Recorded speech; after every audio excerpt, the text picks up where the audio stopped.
Episode number 7, everybody. It's the Applebutter Podcast. I'm Kyle Biz, singer and ukulele player for the Applebutter Express. And this week we had in the guitarist from Green Sunshine, Mr. Justin Boza, along with artist extraordinaire Danielle Shockley. It was a ton of fun. We also had Jillian Marshall from Nails by Jillian come in and do a Getting Your Nails Did with Applebutter edition of the podcast. If you want to check out Applebutter Express this week, you can find us Saturday at the Cigar City Brewgrass Festival at Skipper's Smokehouse. We play at 8 o'clock, and then we're playing the after party at Southern Ground Saloon as soon as the Skipper's event has ended. On Sunday, you can catch us closing out Tampa Bay Beer Week at the Ale and the Witch. I can't wait to do that. We kicked off the Tampa Bay Beer Week at the Flying Pig Tap House, and now we get to close it out at the Ale and the Witch. So come say hello, everybody. Have a great week, and thanks for listening. It's the Applebutter Podcast, episode number 7. Hey, hey, hey, my brother. Hey, hey, hey, my brother. The one kid's always got the funky looking painting. I don't know. It was fun tonight. So Danielle and Guess Justin, you had to see it. I do some Facebook stalking before the podcast sometimes, just so I can see if I can find anything. And I found stuff about both of you that I was like, oh, I can't wait to talk about that. Like that's gonna be great. Good. Let's That's hear it. gonna be I'm ready. great. Well, one of them. It's a big thing of mine. I'm a huge, if anybody doesn't know, I'm a huge fan of MMA. Like, I love watching fights.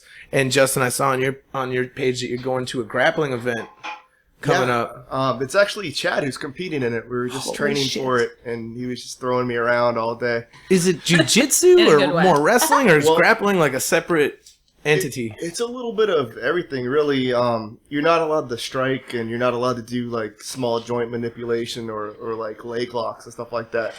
Okay. But pretty much, it's just him going there and like throwing dudes around and trying to choke people out. So Okay, you can. pretty So awesome. there are submissions. Oh yeah, though. it's like the only way to really win. Like Okay. you could get points for being in like dominant positions the whole time, but really you're looking to finish it because you're fighting a couple different people, and the matches are like 3 or 5 minutes long. I can't remember how long it is, but Interesting. When is it? it's actually this Saturday after our show with the Booty Band in Orlando.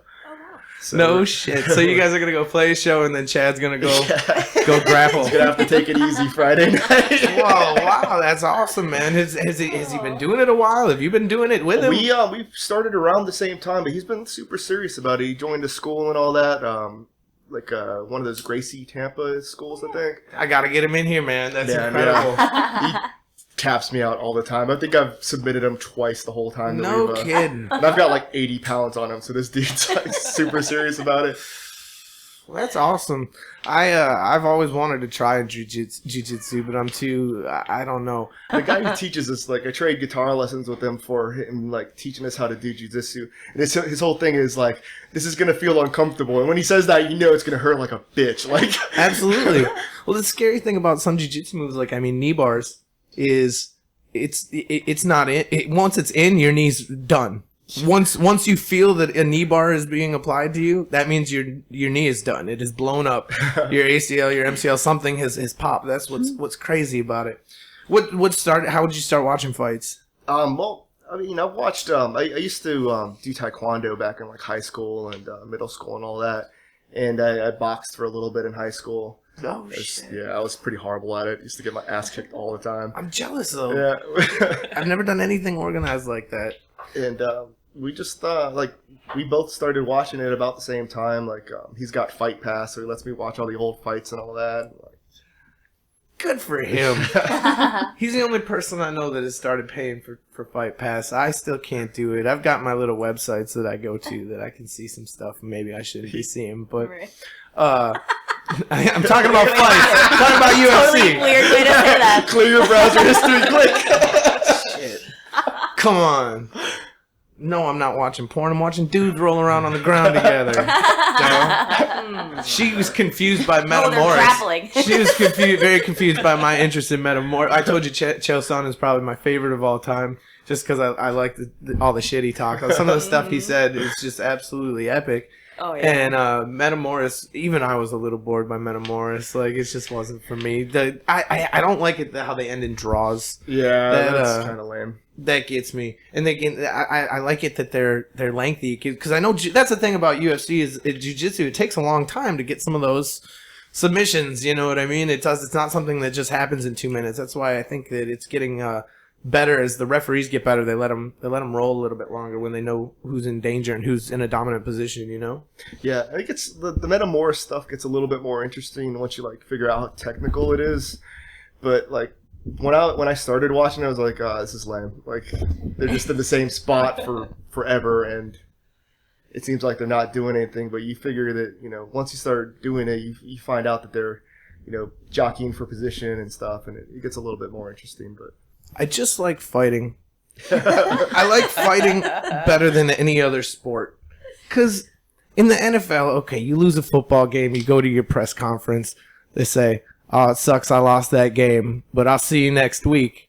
And if they're like getting beat up about it, they're like, yeah, he beat me in a football game, but I'll see him in the parking lot and I can kick the shit out of him. You can't do that in fighting, because you can't be like, well, yeah, he beat me at the game, but I'll kick the shit out of him in the parking lot. No, you just got your ass kicked.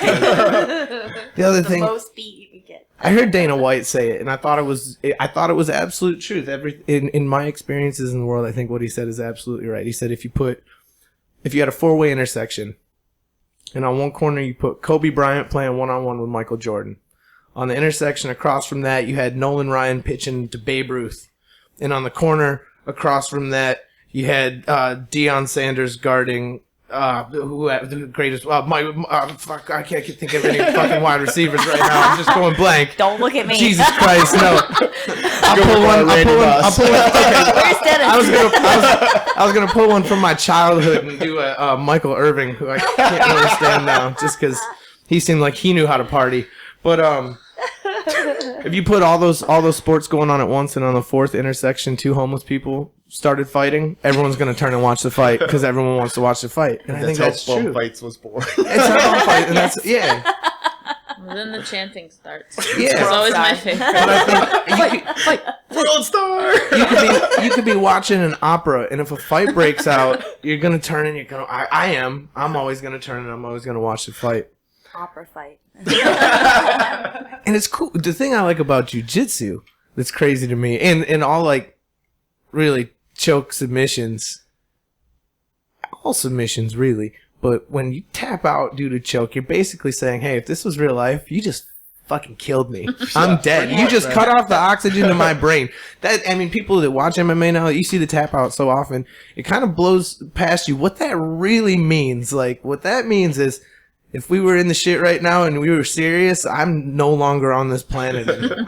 So that tap out is crazy to me. And then they have broken bones, fucking arm bars and knee bars and shit. That's terrifying. Yeah. You got to be a beast to go in there. It's just, do you ever listen to Fighter and the Kid, Brendan Schaub podcast? Yeah, I've heard a couple episodes, like the one where Joe Rogan was on there and just kind of talking very bad to him. It was a hard one to watch. Yeah, it was an awkward one. I started crying. It was hard to watch, man. That was one I watched pretty much on the day it came out, before like it hit news about it. So I wasn't expecting that shit at all. I couldn't believe. I was interested to listen to the podcast that he had that day, because it was with a fighter who just lost a fight. Like, I want to hear this guy, like 3 days after a loss. I want to hear what he has to say about it, because it's still so fresh. And you don't usually get to hear people outside of like on a 2-hour and 45-minute long podcast really talk in depth about a loss. And I thought it was really interesting. I think they both wish it would have been off air. Yeah. If people don't know what we're talking about here. Brendan Schaub is a fighter. He had a big fight against Travis Brown, and he got pretty well dominated. He got manhandled. And Joe Rogan had him on his podcast and said, look, as your friend, as your buddy, I don't want to see you keep taking damage like this. I don't think you're championship class fighter. I don't think you'll ever make it past the journeyman. And I don't want to see you get hit in the head, because he's got his own podcast, and he makes way more money on his podcast than he does from UFC. I don't make shit on this podcast. I don't make one goddamn red cent yet. I started. Yeah, but this is just for fun. But he makes more money on his podcast, and Joe Rogan's saying there's no reason for you to do this. I think he's got some kids. I think. Yeah. I don't know. Yeah. But he's just saying there's no reason for you to keep getting punched in the head. But he did it live on the air on this podcast, and it was just very awkward to hear. You could hear the fighter, Brendan Schaub, like, choking up a little bit. Like, I can't believe you're doing this to me right now, telling me you think I should retire. And it was the way he told him, because after Brendan Schaub, and when he said he thinks he should retire, Brendan Schaub was like, I disagree. I think I still got some fight. Listen to me. I am talking about another fight. I'm telling you a whole other podcast on my podcast. Go listen to it. It was a very awkward interaction. Anyways. Well, in Joe Rogan's defense, he did say that he probably shouldn't bring this up on air, and Brendan Schaub was like, no, definitely talk. So Let's record it. Yeah. It's true. I just don't. What the hardest part was when he said the things like, "You're never gonna beat a Cain Velasquez." You know what I mean? And he asked him, "How do you think you would do wrestling wise with Cain Velasquez?" And Brendan Schaub said, "I think I'd surprise people." And Joe Rogan said, "I think Cain would surprise you." And I was like, "Oh, cold-blooded! I don't even know the guy, and I couldn't say that to his face. No way, much less." But he has a good point. He doesn't want to see his buddy get hit in the head anymore. He keeps saying nobody gets to ride for free. I had a concussion in high school. You ever had a concussion, Danielle? No, never. Never? No. I probably had one. Like, there is one time where I felt like the walls closing in. I got hit real hard, like in a we used to have to like box adults because there was no like boxing club or team in high school. And I remember I took a shot once, and I just like, you get the tunnel vision. Mm-hmm. Did you get did your ears ring? It didn't ring, but I remember just like everything getting really super tight for a second. Mm-hmm. I was good and concussed twice in my life. What happened? Well, the first time I was in grade school, and both were playing football, but one was in a pickup game. And it was the only one I ever got knocked. It's the only one I got knocked unconscious with. We were playing football on a soccer field, and I don't remember what happened. I just woke up, and I woke up and I couldn't open my mouth because my bottom tooth had gone through my upper lip. Oh shit! So that freaked me out right off the bat. I'm like, oh shit! Oh my god! And I go like this, and I see blood, and I was in the second grade. So or third grade. How old are you in third grade? 8? 9. Yeah. I did a. Well, you I let out got one to. of those once I could open my mouth, and I just remember being so sleepy and them not letting me go to sleep, and I just wanted to sleep, and they wouldn't let me sleep. And the funny thing is what had happened was I had run into the soccer goalpost, and I had the imprint of a goalpost from my forehead all the way down my chest, down my left leg. You could see this big welt in the shape of a soccer goalpost, and yeah, my lip swole up size of a baseball, and I was Rocky that year for Halloween. It was right before Halloween. I had to get 6 stitches through my lip, and they said I was pretty concussed. I never talked to a wall before. a door before. The second time I was concussed was in a high school. I was playing high school football, but it was a JV? No, I'm just. It was JB. No, it sure was JB. I was a freshman. I was on a kick return. I was nowhere near the guy that should have been catching the ball. I was like in the middle of the field, and the kicker just shit on just fucked up kicking the ball. He shit.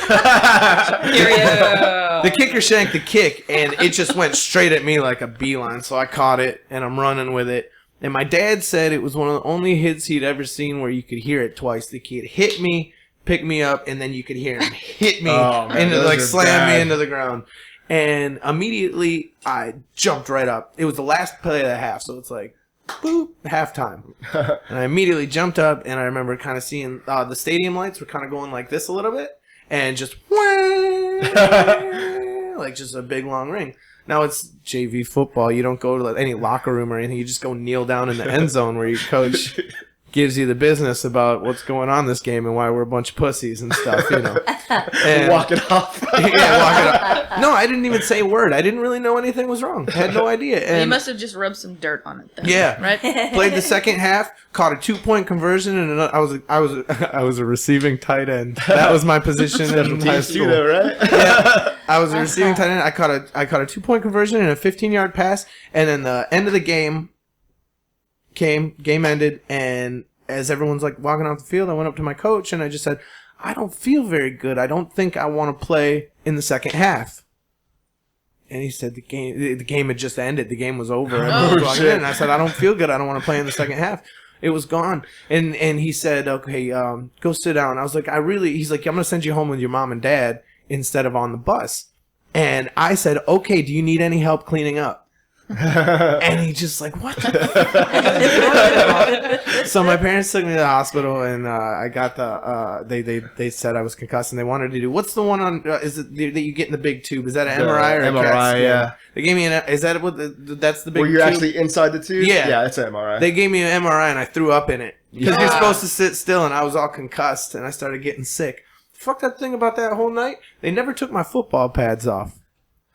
They took my shoulder pads off and my helmet, but they never took off my. So like when I got out of the hospital bed to go home, the bed was all grass stained and fucking yeah, because I never took my cleats off.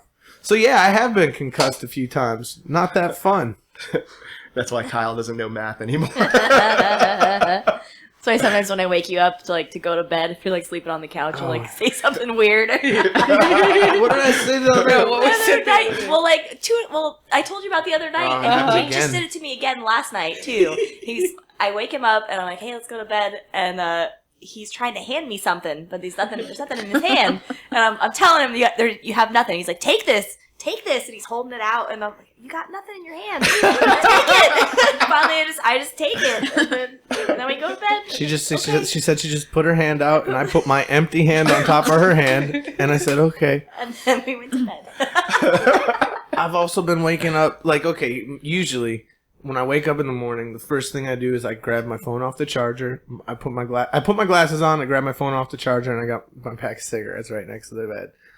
Lately, when I fall asleep on the couch, it's my pack of cigarettes, my phone, the television remote for out here in the living room, and like the keys to my car, which just are never there. It's just so yeah, I've been sleeping weird lately. I don't know, very I'm odd. gonna start finding things in weird places. Yeah, Like an Ambien or anything like that, or no, Your no, wallet no, in the no. freezer. Yeah. Nope, I've never taken any cushions in the oven. Right. Yeah, exactly. I'll set the house on fire or something. It's kind of dangerous. Jillian, you look like you're all set up over there. I am all set up over here. Can you just tell them what you're gonna do today? We're getting our nails did with apple Your butter. nails did. Is there a little jingle that goes along? There is. Oh, you fancy, huh? Oh, you fancy, huh? Oh, you fancy, huh? Oh, you fancy, huh? Nail done, hair done, everything did. Nails done, hair done, everything did. Oh, you fancy, huh? Oh, you fancy, huh? So yeah, you were telling me you guys could lend me a headphone amp. I'm sure Green Sunshine would need a headphone amp because there's 8 people. yeah. It's a 4-channel amp though. So Okay, but that's enough for what we're doing here. What is it like being in a band with 8 people? it's crazy, man. Like we're all super tight, and we all rehearse a lot too. So it's like it's almost being like married to 7 other people. It's crazy. It's gotta be tight spaces a lot. I mean, we're a band of 4, and like it's just sometimes you get cramped. it's a little cramped. It's everybody. It's up close and personal. But how do you guys travel? Oh man. So when we have a decent paying out of town show, we rent a van, but those are few and far between. Like especially when you're trying to break into a new market. So lately we've been taking 2 cars. We take a Chrysler 300 and a Ford Explorer usually. Sometimes we'll take like my car, which is just like a Honda Civic, like a 2000, or excuse me, an Accord. I mean, even an E350, you guys are gonna be tight spaces. Yeah, absolutely. We have a picture of our old drummer Jason where we had all the gear in one car, where he literally has gear all around. Like if we would have crashed, this dude would have been decapitated and impaled, and it's nuts. I feel like Cozy. our cars like that is that car sometimes. That, Oh yeah, who- our Camry gets pretty. Yeah, we traveled a lot in the Camry. That's the thing. Matt drives an E350, but we have to carry the PA because we do this podcast. We play as a duo sometimes, you know. Right. So I fit everything in my Toyota Camry. I used to have a truck, and it was a little easier to carry the gear, and then the transmission on that went out. I was lucky enough to get an Accord. Yep. But I have all the PA gear all at my place, and so it's like pack up the amp, my pedal board, my guitar, and then all the speakers and the monitors and the board, and it's a tight fit. And what do you drive? Just an Accord. The Accord. Okay. Oh my gosh! Wow. It's like playing like Jenga or Tetris. Well, you get say. your routine. You know what I mean? Like we've gotten it so that I know exactly where everything goes and fits, and you know where we're gonna put it all. But so do you? I want to know. Have you ever had to? I'm sure this isn't a regular thing, but have you all had to ever share one hotel room? Oh yeah, man. I've got nasty. We had like I'm pretty sure this was like a murder scene. I posted the pictures on Facebook. But we stayed at a hotel. I want to say it was like Jacksonville, where half the people just were like, "Fuck this, we're paying out of pocket for another hotel," and just left. And I was just so exhausted because we had been driving all day, and I was just like, "Fuck it, I don't care. I'm gonna sleep on top of the sheets." And it was like me and Johnny ended up, me, Johnny, and maybe Joe. I can't remember who else ended up staying in like this murder hotel. And I remember seeing pictures. oh yeah, we went to the manager of the hotel, and he didn't give a single fuck. He was like. "What the fuck do you want me to do?" Like, there's like a turd in one of the toilets up there. And he's like, what do you want me to do? Flush it? I'm not going to do that. Like, gave zero fucks. Like, Oh my god. Where was it? I want to say Jacksonville. I want to say it was like an Econo Lodge, but I don't want to like disparage like a hotel that wasn't the right one. Like, It was totally Econo yeah, it Lodge. was like this fucking Super 8 or something, but yeah, man, we've slept in cars, like we took a trip up to New Jersey where like New Jersey was the last stop. There was like no stops on the way back, and we ended up pulling over a few times just to sleep. And Do it. I'm a huge advocate of 20 minutes, or not even 20 minutes, or just stopping and sleeping. yeah. Don't drive no, tired. That's the worst thing to do is drive tired. It's awful. Like, What were you? Little known fact, did you guys know that I was in a band and went on a tour up to Chicago and down, and it was called the Diddle Down the Middle Tour? Hey. Don't know if anyone knew that. No, I didn't. It was a 9-piece band, No shit. Whoa. just got a his beat. euphonium player. Wow. Is that what you did? I played bass. Oh, cool. Very cool. If we're talking about cramming people in church vans. Yeah. This guy. Jillian, what did I asked you? I asked you what we were doing today, and I don't know how we got sidetracked. Yeah, totally off another. I don't know either. I'm sorry. I have no idea how we got sidetracked. Sorry about that. Oh, jingle. my bad, That's my what it bad. It's the jingle. The jingle. I'll take it. Full circle. That's what it was. So yeah, I mean, just a little Monday night pamper, a little something nice to take home with you from the Like podcast. A treat yourself kind of Yeah, a little treat yourself. I'm fine with that. Awesome. Justin, everybody's good with it? Yeah, I'll give it a shot, man. My nails are like shit though. Good. So I feel sorry for Shit. you. I No. get that a lot. Treat yourself. Yes, treat yourself. Special Lady Day. Oh, treat yourself. Anyways. All right, so who's going to go first? Yeah, come on, Justin. Step Justin's right up. first. I'll let you go. Oh, actually, before we do that, let's So play a nice. song. Okay. Let's play a song. We worked out a song together with Justin. Justin's a Did you guitar wanna player for start Green the thing? Sunshine, everybody. Oh yeah, go ahead and let me turn the camera on real quick. Oh, yeah, absolutely. You ready? Yeah. Standing by your window in pain, a pistol in your hand, and I beg you, sweet Molly girl, try to understand your man the best you can across the great divide. You grab your hand and take that ride. You get yourself a bride and bring your children down to the riverside. I had a goal in my younger days. I nearly wrote my will, but then I changed my mind for the better. I'm at the still, had my fill, fit to kill across the great divide. You grab your hand and take that ride. You get yourself a bride. You bring your children down to the riverside. Pinball machine and a queen. I nearly took a bus. I learned to keep my hands to myself. They say it's a must, but who can you trust? Harvest moon shining down from the sky, a weary sign for all. I'm gonna leave this one-horse town. I had a fall, now I'm gonna crawl across the great divide. Grab your hat and take that ride. Get yourself a bride. You bring your children down to the riverside.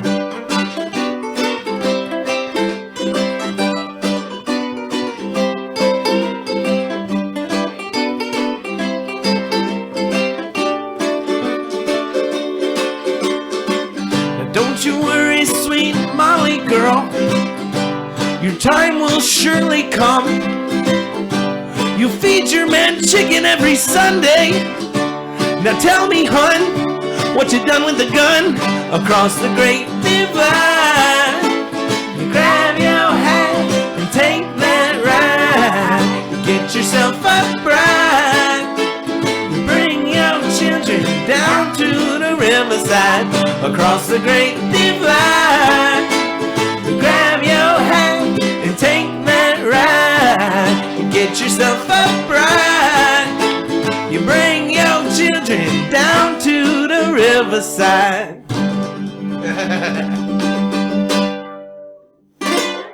Awesome. Thank you for doing that with us, Justin. Yay. Sounding good, sounding good. So, Danielle's over there getting her nails did. How's it so far? Not too bad, I'm telling you that right now. Awesome. I've Let me turn never your- had my nails did before. Never had your nails did No. before. Let me tell I you. got so many questions. I spoil her. I'm a veteran getting your nails did. Am I turning up the right microphone? Say hi into your microphone. Hello? Hello? Okay, good. I'm doing it right. Sorry, just making sure. Wanted to make sure we can hear everybody. All right. So, Jillian, what's the first step? When somebody sits down at your table, first thing you're going to do? Offer them a cocktail. Yeah, it's true. It's true. So, I must not be paying enough. I never got cocktails. And the warm neck towel. Daytime hours. The warm neck towel, and Oh, it God, smells like walnuts. It's awesome. It's very awesome. Yeah, it is. Treat yourself. Treat yourself. Exactly. You should. You might.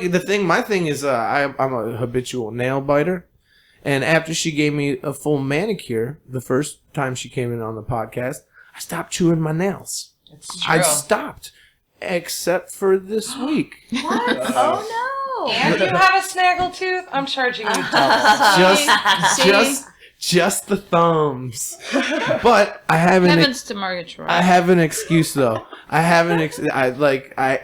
didn't have to chew them. I could have It better be found good. clippers, but I was on the stage, so I didn't have time Oh. for clippers. I couldn't do this because of the thumbnails. I couldn't do this. Oh yeah. my one move that's got to be clean. I on stage I was catching and I couldn't keep it going, so I was like, yeah, that's a real classy thing to do on stage too. Did you at least like turn your back to the audience? Yeah, no, I was like, hey, everybody. Snacking. I spit it at the audience when I was done. No, I'm just kidding. Ozzy and Bathead. I'm totally kidding. No, I didn't. Yes, I definitely turned my back, but it was in the middle of the Gasparilla Music Festival. How was that? Hot. The art festival. It was the art festival. I'm sorry. Yes. Well, rewind. I'm sorry. Not the Gasparilla Music Festival. It was the Gasparilla Art Festival a week before. We did the Gasparilla Music Festival in 2013, and they've never booked the same band twice. Yeah. So, But we and do a lot of other stuff. yeah, we do. We're still affiliated. We always do like their pre-party where they do the instrument exchange. You can, or not exchange. You bring it. You donate an instrument. You That's just bring cool. an instrument in and. Who Yeah, do so we you, play that donate every it year. to? What's that? Who do you donate it to? Like kids or? Get your microphone turned up. Sorry. Yeah, it goes to. I think it goes to schools. That's awesome. And it's awesome what they get too. They always get like all kinds of crazy stuff. I mean, they get nice guitars sometimes, and I mean Fender Stratocasters. It's not all Walmart guitar or whatever, Silvertone, whatever. What was your first? Did you started off on guitar, right? I started off on the drums, The drums, and okay. then switched to bass, and I was a bass player forever. I'm still. At one time I was a better bass player than I am a ukulele player now for sure. But I've let it all go. I haven't picked up a bass in 2 years. It's kind of sad. But our whole first record was basically most of it was written on the bass. It was Basically written on the bass. Yeah. Bass puns, go. Yeah. But no, what were you gonna ask? You said what was? I was gonna say my first guitar was like a Marina guitar. It was like Never heard of yeah, it. exactly. Yeah. I can't believe I stuck with it because it was like the biggest piece of shit. Hard to play. It's Yeah. The cheaper guitars are more difficult to play, so it's more difficult to learn. There's some pain involved. I mean, there's gonna be pain involved no matter what. But yeah, a cheap guitar can hurt your fingers more. My first bass was a PV bass. Those are pretty decent though. PV's alright. It was okay. It was not a bad bass at all. I had a PV bass and a PV amp. It was a 4-string Millennium bass. And I played that one for a while. And I'm trying to think of what my first guitar would have been. My first guitar? Jeez. Probably this little blue, it was called an Archer. There was a chain of stores called Casio Music in Wisconsin. And it was like their Carlo Robelli, Sam Ash has their house brand. It was their house brand of guitar. So I think that was my first guitar. Nothing special. It sounded good. It was actually a smaller guitar. It was like, I don't know what you would call it, 3/4 size or something. I don't know. But that was my first guitar. But now, my guitar that I play from time to time is the Gibson nice guitar. 85. That's my. My mom always said, Danielle, someday your hands are going to be bigger than mine. Never. Sorry. What's she right? Oh, I know. I It's was totally talking cool. to her. It's totally cool. I'm talking to her It sounds, about something. do you not want us to hear this? Is this personal information going on? Well, it was, but now it's apparently My not. credit card number is. Yes. What I want you to do for me. Get closer to the microphone, please. Danielle, do you ever paint live to music? Let's not talk about that. Oh, really? Okay. She did once. I tried to once, and I know Bean Spence is very much an advocate of me doing that, but I kind of, it's not my thing. It's not my comfort zone. Not for you. Like, is it that you? Is it the time thing? Is it that you've got to finish it in a certain amount of time? No, or is it that's more... not it. It's just. I don't know. It's always been sort of a thing that I do. That's not in front of me. It's a personal thing. No, I get that. Yeah, I get that. It makes sense. No, I get it. It just seems like we see so much of your work around the scene, and you do so much for so many musicians that I just thought I would ask because I would like to see it, but I understand if it ruins it for you. And it doesn't ruin it. It's not a matter of ruining it for me. It's just a matter of it's not comfortable, but that's something that can be gotten over. But if you're not having fun, nobody wants you to not have fun. I'm not trying to ruin your evening over here. I mean, I'm just done at this point. So just turn the mic off. Sorry. I had to convince her to go to the Purple Hatters Ball. Like she was doing live painting there. Yeah. Yeah, and it was terrifying. I don't know why you'd be terrified. I'm gonna I hope you don't mind. I'm gonna find some stuff and put it up during the podcast. Is that okay, Danielle? Find some stuff. Like on Facebook that you. Yeah. Find whatever you want. But paintings. the thing about sort of what I've been doing lately is more so quick illustration kind of stuff, not necessarily paintings that have any sort of grandiose emotion to them that can be, done live. It's more sort of selfish stuff that I've been doing, which isn't so bad. It's not bad at all. Go ahead. I was gonna say she illustrates like a lot of the jokes from the Mike Calta show. Oh, awesome. I've been doing that. Do you send them to him? Oh yeah, Yeah, she Twitter. tweets them. It gets retweeted. I get It's Galvin hilarious. and all those guys. That's so awesome. Medicine Man was at our gig a couple of weeks ago. We saw him at Guar once. Yeah, that's true. I was like, "Where's Madison, man?" He came bought him a Spanish shot. KPL show one time. Oh, yeah, well, Like, I love you, Spanish. he came and then dipped out before we started playing. But he came to the after show. That's Remember, cool. somebody gave him a CD, didn't they? Oh yeah, we gave him a CD and then Yeah. he took off right before we started playing. He hangs out at the Copper Top. I see him over there a little bit. Well, I shouldn't say that. Where the two right. hang out. that was a while ago. It's That gonna was get a while love ago. nice. Years anymore or whatever. But. I listen to them when I can now. I hardly ever get to So hear early, it. man. I hear like the I'm last so hour glad of that they them. come on in the mornings now. Really? See, it's when you get to listen to I it. can't- Start to when I can. That was my drive to so many shows, like listening to Cowhead. and Yeah. I'm sad. I was never a Bubba guy. I don't listen to Can't Bubba. stand at all. Ugh. Mm-mm. So no live painting, just not your thing. That's okay. I mean, it's not because I haven't done it enough. Yeah. Yes. I'm not against it. I just don't think I've done it enough. Right. Well, you're welcome to come paint with us anytime.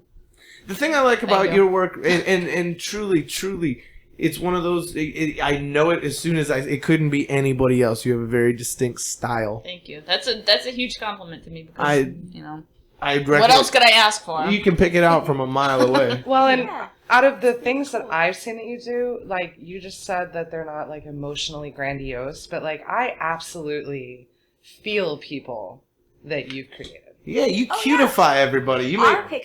the picture she made for us for our wedding. I'll put a picture of is it up on adorable, and it's Yeah. it's perfect. Yeah. Music notes and hearts, and it's like it's a perfect representation of us. Like it's She made front me. and center in the Definitely living room. capture. For a She reason. made me skinny when I wasn't skinny Aw. too. She did when she painted that. That was at my heaviest. That's the one thing about our wedding that sucks is I was the fattest I ever was at our wedding. You guys were Aw. adorable stuff. Oh, thank you very much.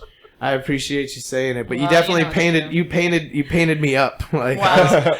I was a 6 and you painted me an 8. Let's have a good marriage and love each other enough to get married at our fattest. Yeah, no, you weren't. Well, just at think, all. like 50 years from now, when you renew, you'll be like scrawny little old raisins. I'll do a 40, 60 years. Our friend Brian Edwards, who was on the last Getting Your Nails Did podcast, he's thinking about, I don't know if he's done it yet, but he was talking about going to people, because I talked to him, we hated our wedding pictures, not only because we weren't happy with the way we looked physically, but the pictures just weren't very good. We didn't get enough of them. Yeah. We didn't get very many of them. I like probably 10 or 12. And I was telling him about this, and he said that's extremely common. He says he hears that all the time from people that, I wish I'd have known you when we did our wedding. So he's like, well, why don't I start offering reshoots for get your wedding dress, get a tux, and we'll go take some wedding pictures, an and you can awesome have new idea. wedding Good idea. pictures. We'll take an afternoon. I'll charge you because it's easier for him because he doesn't have to catch candid moments, and he's not, you know what I mean? It's just how deep do you want to go? You want to invite all your guests to your re-wedding photo shoot or whatever. You can get your vows renewed. I was gonna say your news revowed. Sounds better anyway. It's that concussion from high school. Aw. I'm telling It's you. all right, buddy. Here, Gives hold me an this. excuse. Here, just hold this. Just hold this. I was trying to give you my football helmet. Just hold this football helmet. I can't go back in, coach. Let me clean your house. Yeah, Brian Edwards is an amazing photographer. Him and Matt Hillman are like my two favorite photographers. I'm gonna have Mr. Hillman in on here on this podcast one of these days. Oh, sorry, I didn't catch that. I'm sorry, I had a mouthful of fire. I'm gonna get Mr. Matt Hillman on this podcast in here one of these days because he's one of those people that I don't know where he gets the energy to make it do to it all. do all the stuff he does. Because I go to our shows and I'm like, okay, I'm gonna go sit on the couch for 3 days Right. before I do anything because I'm Once tired. me out. So he's one of those people that just goes to every single thing, and I see him everywhere, and I don't know where he gets the He gets energy. it from the his beard. massive television. He has a massive television. He got it for like $5 Yeah. from one of those like mystery box websites he was telling me about. Yeah. Oh my God. I was like, oh man, that's cool. So he has like this huge ass TV. We went over there Not too long ago. maybe 2 or 3 weeks ago, and we were just watching all sorts of crazy Playing YouTube like videos on Atari it. games on it. I never win anything, man. I No. I won what is it? A Martin guitar. I won Clinton or not sorry, Liza and Hal had like a raffle going on to fund their trip, and I ended up winning their Martin guitar. I bought 2 raffle tickets for like $5 each, and I was That's like, oh my incredible. God. Awesome. Yep. It's like the best instrument I own. Do you know people that seem to just like I've known people that win every raffle every time there's any kind of contest that is just chance. They always win. My dad's My dad worked with a lady named, this was her real name, and she had all kinds of problems. Her name was Princess Berutha. And, like, she'd check into hotels, and people thought she was, like, royalty. They'd get everything ready, and she's like, hi, I'm Princess Berutha from South Georgia. How you doing? They thought Berutha was a place. Like, she's the princess of Berutha. Like, hotel people are like, where they give me my fucking map. I gotta find out where Berutha is. It's probably next to Zamunda. From Coming to America. The royal penis is clean. What a great movie. I love Coming to America. Stop making kids movies, Eddie Murphy. I said if I ever come into like $1 billion, I'm going to spend all of it immediately to make an adult comedy featuring Steve Martin, Chevy Chase, Dan Aykroyd, Bill Murray, Eddie Murphy, all those guys that haven't done a good raunchy adult I shouldn't say adult film. I don't want to see them all. I don't want to see them all. I'll get behind that. Can we make that happen, please? You're misconstruing. You're taking my. See, Shannon does this to me all the time. Makes everything I sound wrong and perverted. She's a perv. No. But I want to take all those guys and then have Judd Apatow or the Fairley brothers. Yeah, write them something good and dirty. Just to have them be funny again, like you said. Like, I don't know, after Eddie Money's... After Eddie Murphy on SNL, like, I don't know if he can be funny anymore. I didn't watch that. I just heard he kind of sucked on SNL. It wasn't funny. He just talked about SNL a little bit. Like, I don't know. Poor Chevy Chase has just lost it. Chevy Chase isn't He's not funny on Community at all. I watched like a little bit of that show, and it's funny, but I don't have cable, so it's like... Yeah. It was funny except for his part. Everyone else was fine. Poor Chevy, man. It's like hard to watch. But yeah, let's get those guys making hilarious movies again. But I gotta say, like, we were talking about movies earlier before we started. We watch a lot of movies, and I think we're at kind of a golden age of comedy. Like, I think the Seth Rogen, James Franco... I know a lot of people don't like it and think it's, like, juvenile. And it is juvenile. Yes. Give me the look. But I'm juvenile. It is juvenile, but I'm juvenile. Right up my alley. Who doesn't? You don't like it? I just watched the interview, and I posted about it, saying how, like, I was a buffoon for watching it, and she thought, like, that I was saying that she thought I was a buffoon, so it was just hilarious. I don't like it. Just giving me a look like I'm in the doghouse. I just couldn't get into the interview.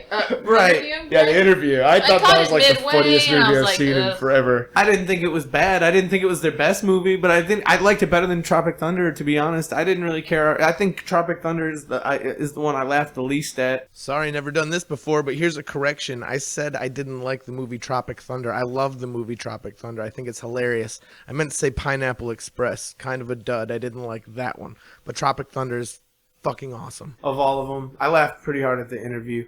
We just saw Hot Tub Time Machine too. We were talking about that. I want to see that. Was so good. So funny. So funny. I love it. Cats in the Blinds. God damn it. Where's my Nerf gun? Nerf gun. Oh, I moved it. Oh well. Cat, get out the blinds. Cat.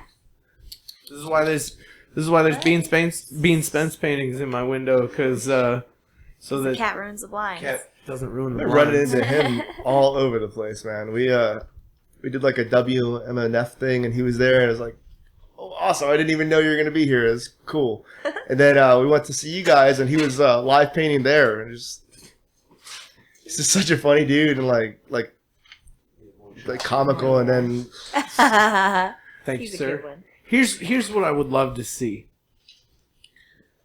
And tell me, like, this might be... I hate it when people do this to me, when they tell me what songs they'd love to hear me play. Or, I don't hate it, but it's just like, probably won't do it. Because music is hard. Like, for me, music is hard. Right? And for me to play a song and make it sound good, it has to be in my wheelhouse a little bit. And if it's just not... I'm not that. Yeah, some shit's just not in your wheelhouse. Like somebody asked us once. Happens. Somebody asked us. We've gotten requests for LMFAO. Yeah, I heard that on the podcast at the wedding. Like that, don't do. Swing it. We've gotten requests. One night we were at Dunderbox playing. I love Mr. Dunderbox, and excuse me. We had a guy walk up with a $10 bill in his hand, standing by the tip jar. He goes, "Can you guys play Mr. Roboto by Styx?" And I said, well, it's hard. It's a great song, but I'm sorry, I don't know it. We're just a ukulele and two voices, and there's a whole lot going on in that song. He's like, okay, fine. And he puts his $10 bill in his pocket and he walks away. I'm like, all right, fair enough. I didn't know your song. Okay. He comes back after the next song. How about the Time Warp from Rocky Horror Picture Show? And I'm going, I'm sorry, once again, that's a choral piece. Like, we're just two people and a ukulele. I don't know that one. We're not going to be playing that one. And he put the $10 bill back in his pocket and went, learn some songs, asshole, as he walked away. He was like saying it, and he turned around and he goes, learn some songs, asshole. Because I didn't know the fucking Time Warp. Are you kidding me? I'm giving you a pelvic thrust, you shithead. When we were first starting off, we played, used to be called Uptown Bar down in St. Pete. Oh, I played at that place with the crazy Russian lady. Oh, yeah. She refused to give Ryan drinks because she said he wasn't in the band. And, like, it was the funniest shit. But we were there one night, and there was this, like, biker chick. And she was, like, the whole goddamn night, play some metal, play some metal. Actually, that was me, so. She kept on doing it. And then she starts, like, saying, stop playing that end music. Like when you guys are telling the story about that, the gangbang, like, that made me think of that night. I was just like, oh my god, she's like, stop playing that end music, play some metal. And like, it was just really uncomfortable. I think thank God it was before T was in the band, because like that would have been like, yeah, it's like as uncomfortable as it would have been even more uncomfortable. Like, yeah. So I want to play a Green Sunshine song so everybody that's listening to this can hear Justin's band. This song is called Silver Linings. Tell me, who wrote it? Where did you record it? Well, I know where you recorded it. Tell everybody where you recorded it. We recorded it over at Audio Images with Matt, your bass player. Yeah. Super nice guy. I don't know why I did it that way. Trying to make it seem all radio-y like we planned this. Green Sunshine recorded their album at the same studio we recorded our first album at, Audio Images, and Matt engineered their record. Yeah, dude worked harder than like anyone I've ever seen. Like it was almost like he was like the 9th member of our band when we were in there. He's a smart guy. Yeah, absolutely. He's a techie dude. He really knows his shit behind the board. He sure does. There's no doubt about it. He'll talk circles around me. I mean, if I ask him a question about technical things, I mean, about 7 minutes in, it's like, all right, you're speaking Spanish, man, and I don't know what you're than me, man. Like 30 seconds in, and I'm just like, you might as well be speaking Portuguese, man. Like, Joe says that he's an alien. That's how he has all that knowledge. Joe called Matt, and Matt was like, hey, you want to answer this? And I was like, shit. Oh, God. So it took him a little bit to figure out it wasn't Matt. Like, I was like, hey, buddy, what's up? You remember to bring that thing that I asked for? Like, and you can hear the wheels just cranking and trying to figure out what the fuck he was supposed to bring. Oh, God. All right. So I hope he doesn't hate me.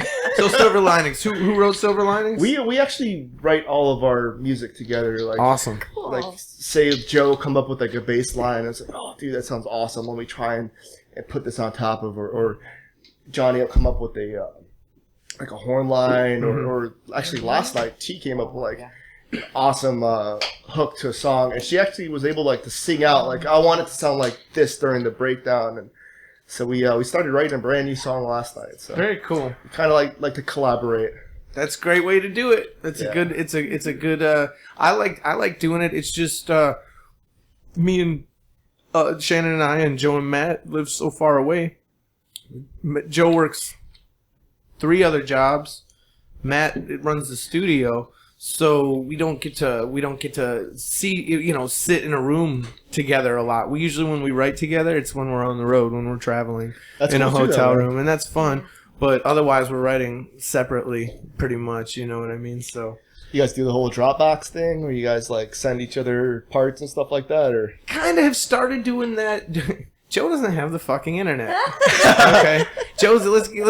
I'm gonna have Joe in on here too on the podcast, but Joe is a goddamn caveman. He wishes he lived like Joe's always like, oh, the 60s must have been great when men were still men. Like, I think if Joe had his choice, he would be in like Gangs of New York era. Like, that's where Joe would He would live just and be comfortable. Making liquor and like whittling Whittling things. That was pretty awesome. I heard So- he does like a lot of instrument work. Like Yeah, he's a wonderful luthier. Yeah, I need to give that dude a call. He owns his own business now. Yeah. Ken Bailey. He used to work for what was called the Ken Bailey Acoustic Shop, and now it is his shop because Ken Bailey moved to out to Asheville. Asheville. Correct. Oh, cool. We're gonna be there. Not this Friday, but next Friday. We're going to the Orange Peel. Yeah, Holy shit! I don't think we've played that one yet. That's a big place, man. That's where to be in Asheville. Yeah. And that is I think one of my favorite spots in Asheville. Nice. We Orange played there Peel is what's up. I've a bunch never of played times. there. We're never at the Orange Peel. I don't think. I mean, I might be forgetting the time there, but Well, let's play this song. Unfortunately, nobody else but me is going to be able to hear this because I'm the only one with headphones on. But I'm going to go ahead and play it right now. there we go. Hello, good morning, good day, good evening. Funk for your ears and it's here for relieving. Tension in your gluteus maximus activist. Feet on the floor and you are born to just dance to this. Time to move and lose all the pressure. Every measure of the beat will deplete and make it better. Every rhythm will keep you driven. Cure the symptoms that are ailing. Never fail to put your talent. Folk will keep the party swelling. Yes, my name is Optimus. I'm more than meets the ear. When I can't get it, it flips. You can see what you hear. I got you seeing it clear. Every syllable's a pixel, spin a verse, I paint a picture. It's what I call an audio visual. A little bit of sunshine will brighten up your weekend. That just goes without saying, like dying in your sleep. When rhyming to the beat, I find it's best to check the mic. But the mic is being checked, so I guess it's only right. Got that funk down in your soul. You kinda lose control. It's a flow you can't deny. There's nowhere to run and hide. Sun is rising, yeah, it's shining. No denying there's a silver lining. Yeah, we're rising and we're shining. No denying there's a silver lining. Sun is rising, yeah, it's shining. No denying there's a silver lining. Yeah, we're rising and we're shining. No denying there's a silver lining. We're gonna take it with the thinker, close I make it to the tincture, bring it to the brink and leave it there, we'll linger in with leisure. So leap into the ether, leaving regions on the seashore as we sip into your speakers with the feature in a free form. We are all stars, you can't count us. We won't go down like when it's a cop car, so give it your all or nothing, give it nothing, they got all. It's a 50-50 shot, take that off like a paw. Party people pleasers. We don't pick the back of peppers. Funky beats will keep the meter while the treaters bring the trouble on the double, ready to rumble with the bass. He's the taste is not to waste at any time or any place without a trace like perfect rhymes. Not a victim of my time, on a mission to keep it kicking the funky wisdom in these lines. Don't drop that time to the funk, freeze your mind. Got that funk down in your soul. You kinda lose control. It's a flow you can't deny. There's nowhere to run and hide. Sun is rising, yeah, it's shining. No denying there's a silver lining. Yeah, we're rising and we're shining. No denying there's a silver lining. Sun is rising, yeah, it's shining. No denying there's a silver lining. Yeah, we're rising and we're shining. No denying there's a silver lining. There it is, everybody. Green Sunshine. Funky as shit, man. Really. Like, you guys have this groove that you guys have seemed to, I don't know if perfect. Well, I say it perfected. You guys just have this gel together where it's this. Oh, there it goes. We're listening to the next song, too, apparently. Sorry about that. Joe wrote that one. Yeah. Which one? Silver Lining? No, the next one? Yeah. So, how did you guys do it? How did you guys record? Did you, We recorded the drums along with the bass and guitar, like kind of bass and guitar, drums all at the same time. And then we did some overdubs on a few of them, as far as like the a couple of guitar parts where I just either just missed it or whatnot. But then we recorded the horns after that together, and then recorded the vocalist. So we kind of the rhythm section was kind of like a live recording for the most part, but there's a couple of overdubs. I'd imagine you'd have to. I mean, with 8 people, there would be so much bleed. Yeah, and bleed's not always bad. Don't get me wrong. Sometimes bleed is good, but when you're dealing with horns, especially, I think that's an instrument that needs to be put into isolation, and if not overdubbed, at least be in a separate part of the building. Because you know what I mean, the horns have to be so perfect. And it's just the way it is. That was the same way with fiddle. Like we're able to record it live, but Joe has to be in another room in a soundproof in his own booth, just like Shannon's in a vocal booth. Yeah. Matt and I play in the same room. Matt and I are just across from each other. Does he run direct, or is he playing through a bass, or? Yo, he was definitely playing through a bass amp. Sorry. No, yeah, he usually, I can't remember if he set up his amp in the studio. Do you remember? I don't think he set up his amp. He was mic'd and he had a line or a direct input. I want to toss a GoPro onto the head of his bass, just like looking down. That would be fun. Right? That would be a good place to put a GoPro too. Yeah, I know it's cheesy and it's a rip off of that thing they did with the wedding, that Facebook video that went around a while ago, but I want to pass a bottle of Fireball with the GoPro on it at a show. Oh, nice. Like I said, it's cheesy and I get it, it's been done, but I still think it would be funny to see all our people, like, do it at like a home team rally or OBJ. Do it at OBJ. You guys are playing Thursday night at OBJ. Yeah, we're actually headlining this year Thursday night, so make sure you buy those 4-day passes. That's right. But yeah, like, we're super excited about that. That's our first year headlining, and we've been on OBJ since the beginning. And that's awesome. Yeah, it is. Yeah. And Russ is fucking amazing. Mm-hmm. Hell yeah. Excuse me. How's it going over there, Danielle? Oh, it's going so good. It's electric blue and then black with silver sparkles in it. So Oh, nice. Shit, pretty say that again. awesome. What color is it? electric blue and then black with. You say the name. It's called Lost Labyrinth. Yeah. Oh yeah, totally Lost Labyrinth. That's the color I was going to go with. Well, we can be twins. We can be nail twins. It's all good. Yeah. Yep. Oh my god, now she's getting out the tinfoil and I have no idea what's happening. Did you already put the the stuff that feels like icy hot on there? Yeah. Isn't that awesome? I can't feel my fingers at this point. Yeah. It's a really odd sensation. You'll get it in a minute. It's awesome though. You get it in a minute.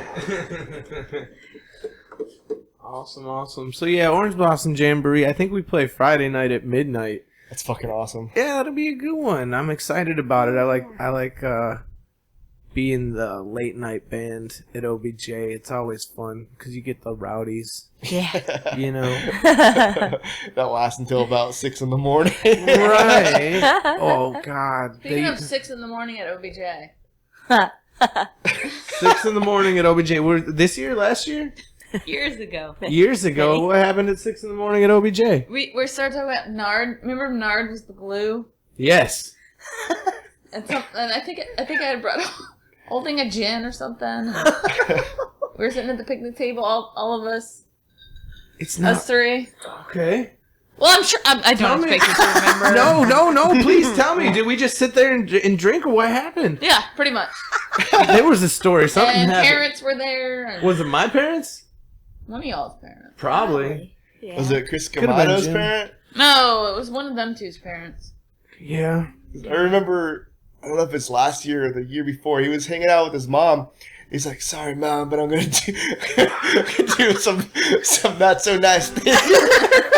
It was right to her, though. It was the funniest shit I've ever seen. My parents come to absolutely everything. And there was a part of me that was, I was always happy to have them there. I love having them there.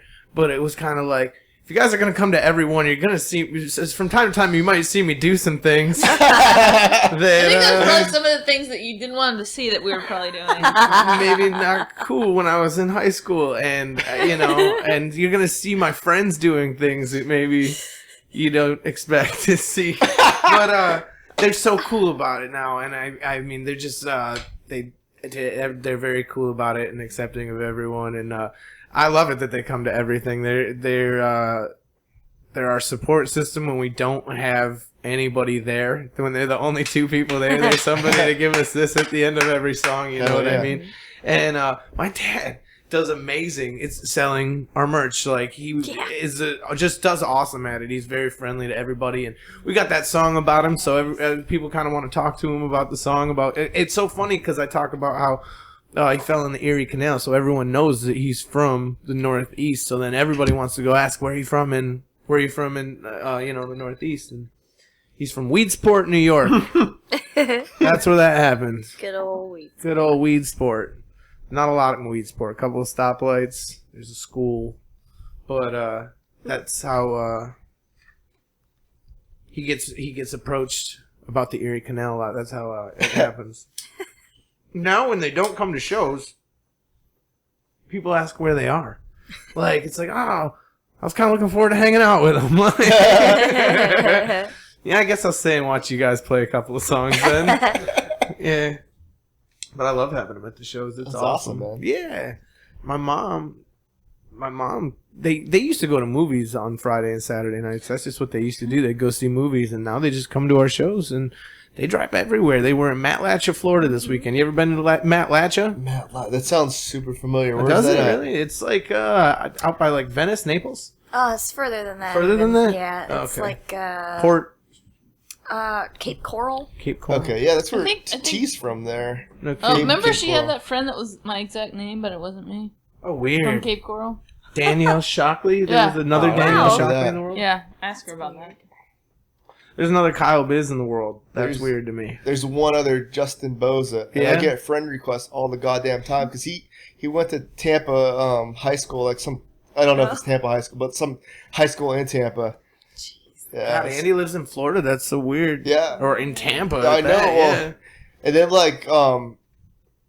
I actually ended up like meeting somebody who accidentally friend requested me because I was in like an acoustic duo and she was friends with the singer of that duo, and so it was like super weird. So how did ever? You said you were talking about how there was a Green Sunshine at one point where there wasn't tea, or There how was, did it? Tell me the Green Sunshine story. So the story is, it started off as just the three rappers and playing to a DJ. And we used to after just that we used to have Johnny playing trumpet, myself playing guitar.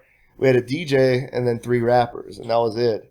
And so that was like back in like the early stages of Green Sunshine before we had a live band. There was a third rapper, not T. Yeah, Okay. exactly. It was like three guys. They all live together, and they're all from Jersey. And so Ryan and Chad are from Jersey. Yeah, No kidding. Wow. So they all actually Ryan and Chad, and then the third guy was Sky, and they all lived up there. No kidding. They all went to like high school together, and Ryan and Chad went to recording school together in Ohio, Oh, wow. and that's how it started. And then we ended up adding a bass player and a drummer, and then T jumped on there. That's very cool. T, on the last podcast, Tony and Danny, we were talking just about a little bit about the scene and a little about how some people party a little bit too hard to where maybe they're not having a good time anymore. And Tony made the comment, "Well, I never see you like that. I've never seen you where you've partied." You know, there's really not many people who have, but there's one person that I feel it's T. I always end up when I'm at the most messed up. I end up chatting. It's happened twice. Ask T about it. Her opinion of me just must be like he's this drunken, fumbling idiot that I can't get away from because he just chats. I'll sit there and talk to her for like an hour and a half, and she's so friendly. She never puts off the vibe like I'm bothering her. But I know that I'm that drunk and that messed up that like this can't be. By the end of it, I'm like, I'm sorry. If it makes you feel better, I haven't heard any stories of you Okay, guys being good. too fucked up or anything like that. Good. Yeah, no, and it always ends the same way, and I mean it, and I still mean it, but it's like we need to play a show together. This needs to happen. It's a crime. This isn't happening. She was in front of us in line for food at Cody and Janelle's wedding, and Kyle was whammered by the time dinner was served. That was an awesome wedding. I We went up barely there. made it through the line. I didn't make it through the whole wedding because we played like a show out of town the night before, and I ended up like driving all through the night to get home. And it was just like, I can't do. I'm tapping out. I gotta go home or I'm gonna die. Like, We were asleep in our car, I think by like 10 o'clock or 11 o'clock or something. Don't remember. Don't remember. It's the drunkest I've ever been on a stage. Luckily, like, I was just like, a guest musician or whatever. I wasn't hired to be there or anything. But, yeah, I was OKB that night for sure. I can't do that. I don't drink before shows anymore. Like, in the early stages, I used to drink a little before we played, and it never ended well. I can't remember what it was, but it was at Sertoma Youth Ranch. It wasn't OBJ, but it was some show that we were supposed to play that ended up like just being a complete shit show. And we ended up not playing it. And I don't remember a whole lot of that night, but it turns out I was being a total asshole. There's very, very, very few gigs. I can really only think of one gig that I was too drunk before the gig started.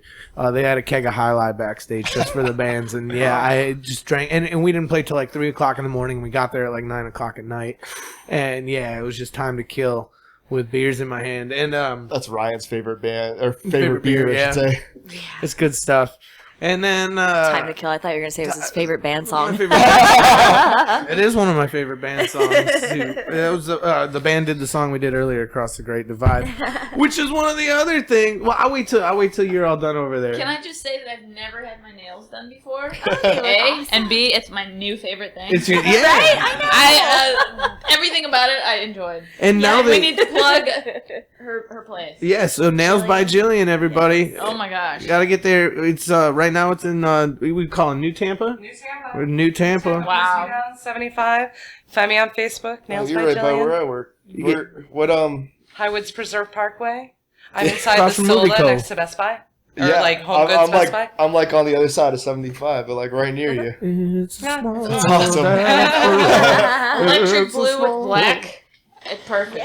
Yeah. Are you on the Best Buy side or on the other side? I'm like 2 doors down from Best Buy. Nice. Yeah. Yeah, I'm in that big plaza where Pier 1 just came in, and oh my god, we're getting a Chipotle. Oh It's over. I'm going there every day for Oh lunch my once God, that place right? opens up. Oh my gosh. So are you, Drive out of my what's way. that? That little kid saying, Say it into the microphone. "Oh my god, I love Chipotle. There you go. Chipotle is my life." Good. Sorry. Oh, that's okay. I just want the whole world to hear these important facts. That Well, you gotta look that up on the internet. bring Danielle Chipotle when you see her. See if we can get anybody Chipotle to do is it. my life. Vegetarian. We'll see if anybody's really guacamole on the listening. side. Well, Are you all set over there, Danielle? I'm totally set. You have no idea. Mr. Justin. Oh man, you guys can go first. Oh no, you're up. You're up, man. Go Treat for yourself, it. seriously, and get electric went blue last and black. Yep. I guess. Take it. I guess. You gotta share. Share with our friends, right? I don't really want to give it away, but it's okay. It's all. Shannon cleaned out the microwave today just I because she did. knew you were going to be here with the neck warmer. Thank you, Shannon.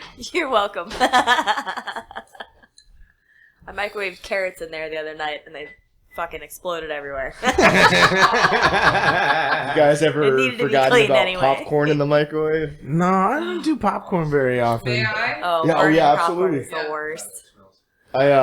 I forgot about a popcorn thing in there. We ended up like losing a deposit over Oh god. That's microwave one throw time. that microwave away. It's done. It was one of the ones that was like built into the wall too. So Oh they- wow. Wow. That's rough. This is a bad story. I haven't told anybody Oh, this God. story really. We were it was Halloween and we were cooking pumpkin seeds. Oh yeah. We were cooking pumpkin seeds. And what do you do to normally cook pumpkin seeds? What's the process? Do you know off the top of your head, Shannon? I just like put salt on them and I put them in the oven like really low. Forever. Yeah, I figured they would cook for like a few hours, and they cooked for many hours God. actually. We forgot about them. I think we went. Did we go somewhere? We went over to our friend Jason's house and we were only supposed to be there for a couple hours, but we got shit-faced Oh, and yeah. ended up sleeping there. Yes. And we came home the next morning and it was 99 degrees in our apartment because the oven had been The oven on was on like 200 all degrees, night. and yeah. Could for have burnt the entire down the night. house. So yeah, never popcorn, That but was we've dumb. left some ovens on. I've never overnight. made pumpkin seeds since. That was and they were fucking perfect. They were gloriously perfect. Did you guys ever do the thing? They were not burnt. It was so yeah. What were you gonna say, Justin? Do you guys ever do the thing where you use your oven as a storage space? Oh yeah, I got it. It's packed full of shit right now. Go look in there right now. It's all pots and pans. I don't Like have oven any stuff? cupboards, so all my pots and pans are in there. I pull on my dad when it's cold and use the oven as a heater. Oh yeah, we've done that. Just Oh, kind of yeah. stick your butt right there. Our heater, our heat was We broken literally for a used to minute. put like Mark's clothes in the oven in the morning Yeah. when it was like 20 below in the dead of February. Yep. Little toasty buns for you in the Hell morning. yeah. The house I grew up in had mini heaters in each of the bathrooms, and it was the fucking best thing. I've never seen it anywhere else. And they were dangerous as hell. You could put your whole fucking hand in there. Yeah. And like, as far as like being a little kid, I was terrified of it, like while it was on. But now that as an adult, I would love that. Yeah, in Arkansas Little we had heater. that. Oh man. Yeah, hotels. I love that. Stick a little TP Yeah. starter in there, roll up TP and stick it in there and light it. How you doing? When you were what when Whoa. I'm gonna edit all of it out. You'll never know what happened. I'm gonna sound smooth as fuck on this podcast. Unlike myself. I'm gonna sound like Smooth like Damon eggs. Delanucci. Anyways, when you go look at art, what do you like to look at? Who do you go to museums? Are you No. no? I make stuff that I like to look at. Is that Yeah. is that Absolutely. weird to say? Well, a Like, I little don't because make- he painted us, but that's. You don't have any idea. I look at you guys every single day. Yep. I love one of my favorite things you've done other than us is the Always Sunny in Philadelphia. That was a good Hanging one. in my It was living a room, or it great- was. It's hanging somewhere at your house. We took it down to paint. No, that was I knew Aqua it. Teen Hunger Force, if you want to get technical. Oh, okay. No, yeah. Sunny in Philadelphia is still hanging up. Have you guys recently painted something? Yeah, we've Yep. been priming the shit I out of my knew house. it. Because you found it in my fingernail. He has it too, though. Like I figured you would have paint, but he has it too. Right, paint. See, I mean, Oh, I totally full circle. Everyone's gonna listen to this podcast and be like, "You're a fucking moron, Kyle." We were talking about what I would like to see and how I hate when people tell me what they'd like to hear and play, and then we went off on a whole nother tangent about stupid song requests. What I was going to ask, what I was going to say, what I would love to see is I would love to see you paint something, anything, one of your characters, one of your illustrations on a blank white canvas, and then have Bean Spence come in and put it in one of his lands. Like we in could one of totally his do that because landscapes. from the minute I think I've met him, we've talked about collaborating on Well, something. It's that- yet to be done, Right. I think what you should do is just draw something yourself with a plain white background, and then let him go to town on it. but I think whatever we collaborate on is going to be awesome. I agree. I think it would be magical. Here's another idea. Idea number 2 Kyle has for you. Oh, you're gonna hate this. Oh, I doubt You're it. the worst. Shannon has recently on Facebook, if you look at Shannon's posts, she posts pictures of the cat and has her own whatever. Am I the not cat friends is with you because saying. I don't see this? Right? If you go have look I at it- posted a lot of cat stuff? Lately you have been about- Maybe I should revise my Facebook cat friend. thing and No, we. there was 2 or 3 this week. I'm telling you, there was at Well, then least I 2 haven't of seen them. them, so maybe I'm not friends with you anymore. Anyways, Let me know if I'm making We'll have you to in find that out post. because fingernails, I not don't the know cat. how I could She unfriended you. probably did. God, I haven't made any cat posts. yes, deal with her. I did post a picture of my nails that Jillian did, and Yes. the cat was Okay, yeah, trying you're to right. bite Maybe I my did see the toes nails. Maybe that's how I knew that. while I was taking a picture. but I'll go back and look. I was saying Shannon should write a children's book called Miller the Mischievous Cat, and have you do the illustrations, and just like we were saying, go ahead and just do the illustrations on a blank background, and then have Bean come in and paint around them. Okay. All right. Well, you know I'm totally in. Cool. I don't know why we haven't started that right this minute. I'm in. We'll get on it. Miller the Mischievous Cat's coming to. I don't know. Maybe they're not children's books. Maybe he's like. Maybe he does drugs and steals and stuff. But I mean, he could be revised as a children's book to just kind of maybe say he eats a a piece of celery He or steals a 40 not from the cats gas eat station. celery, Right. but whatever cats eat. He eats his cat food, takes a nap, and sees funny things. Miller the mischievous cat. Miller steals a 40. Aww. Done and done. I think it's a great. We could have 2 series. It could be Miller the mischievous kitten, and then the adult series will be Miller the asshole cat. Because he really is. It's gonna have to be real in the background. So I'll talk to Bean about it. And Don't know why. So we've got 3/4 of this brain trust worked out, and we're gonna make $1 million in the literary industry. Can we even delve into the Kickstarter idea? Definitely. Well, and that's the other thing is I have no idea what it takes to put together Me a neither. book. I No, have no right? clue. But you know what?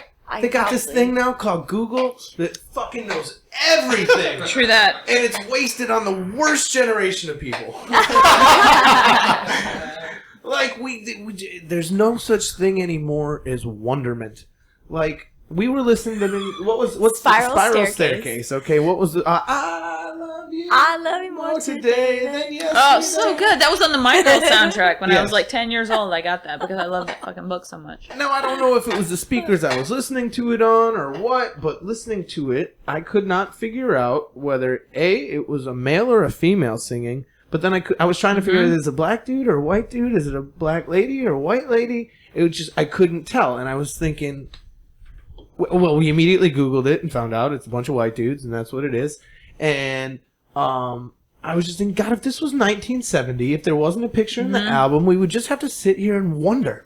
And also on that soundtrack was a Todd Rundgren, I Saw the Light in Your Eyes, which I never knew if it was a girl or a guy either. Exactly. And back then, you'd either had to like hope that either he's coming to town or there was a picture in the album. Otherwise, What if he never comes to town and you just never fucking know? I Your best- never liked him to begin Goddamn with, life. but on that soundtrack. Until your shithead grandkids one day Google it for you. Yeah.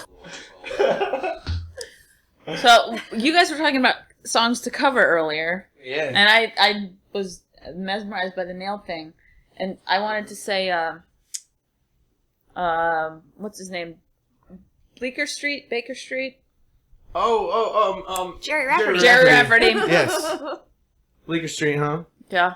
Baker Street. Down the line. Is that the same song? Or is that a That's different the song? same guy, but Same not the guy, same but song. different Song. Yeah, that's right down the line. Mm-hmm. I believe that song is called. Sung the. How's it going over there, Why didn't Justin? you wait It's going on really good, man. Baker Street. Yep. Hiding your hands on dead on your feet. Well, another crazy day. Drink that away and forget about everything. Can somebody please help me?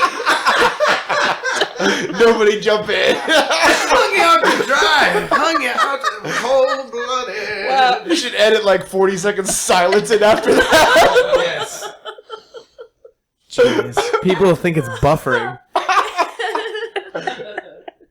Oh, man. Thank you for that. That is definitely going to go in the best of when we decide to make a It's best the nails. of. It's really the nails that are just bringing it Nail out. drunk. Nail Nail drunk. wasted. I know the feeling. They match my shoes. What can I say at this I point? mean, those shoes may have inspired me. I'm not gonna lie. Look at the color. Seriously. You do some selective color Seriously. photos. Selective color photo, you. Do you guys watch House of Cards? No. No, man. Joe's trying to get me to watch that. It's badass. It's a little bit like it's a political show, but it's not. It doesn't really take like one stance or the other on a lot of issues or anything. But God, if it's really like that in real life, and I think it is, it's scary. You know what? I hope it's like Oz. Oh Yeah, yeah, I fucking love that show. I just wish for life. Vern Schlesinger, I think is the best, one of the best villains. No, I say Schillinger just because it pissed him off. Just because he corrected everybody on the show, he'll always be Vern Schillinger to me. We just Oh, should I say Schlesinger? You're right. Jesus, I'm totally.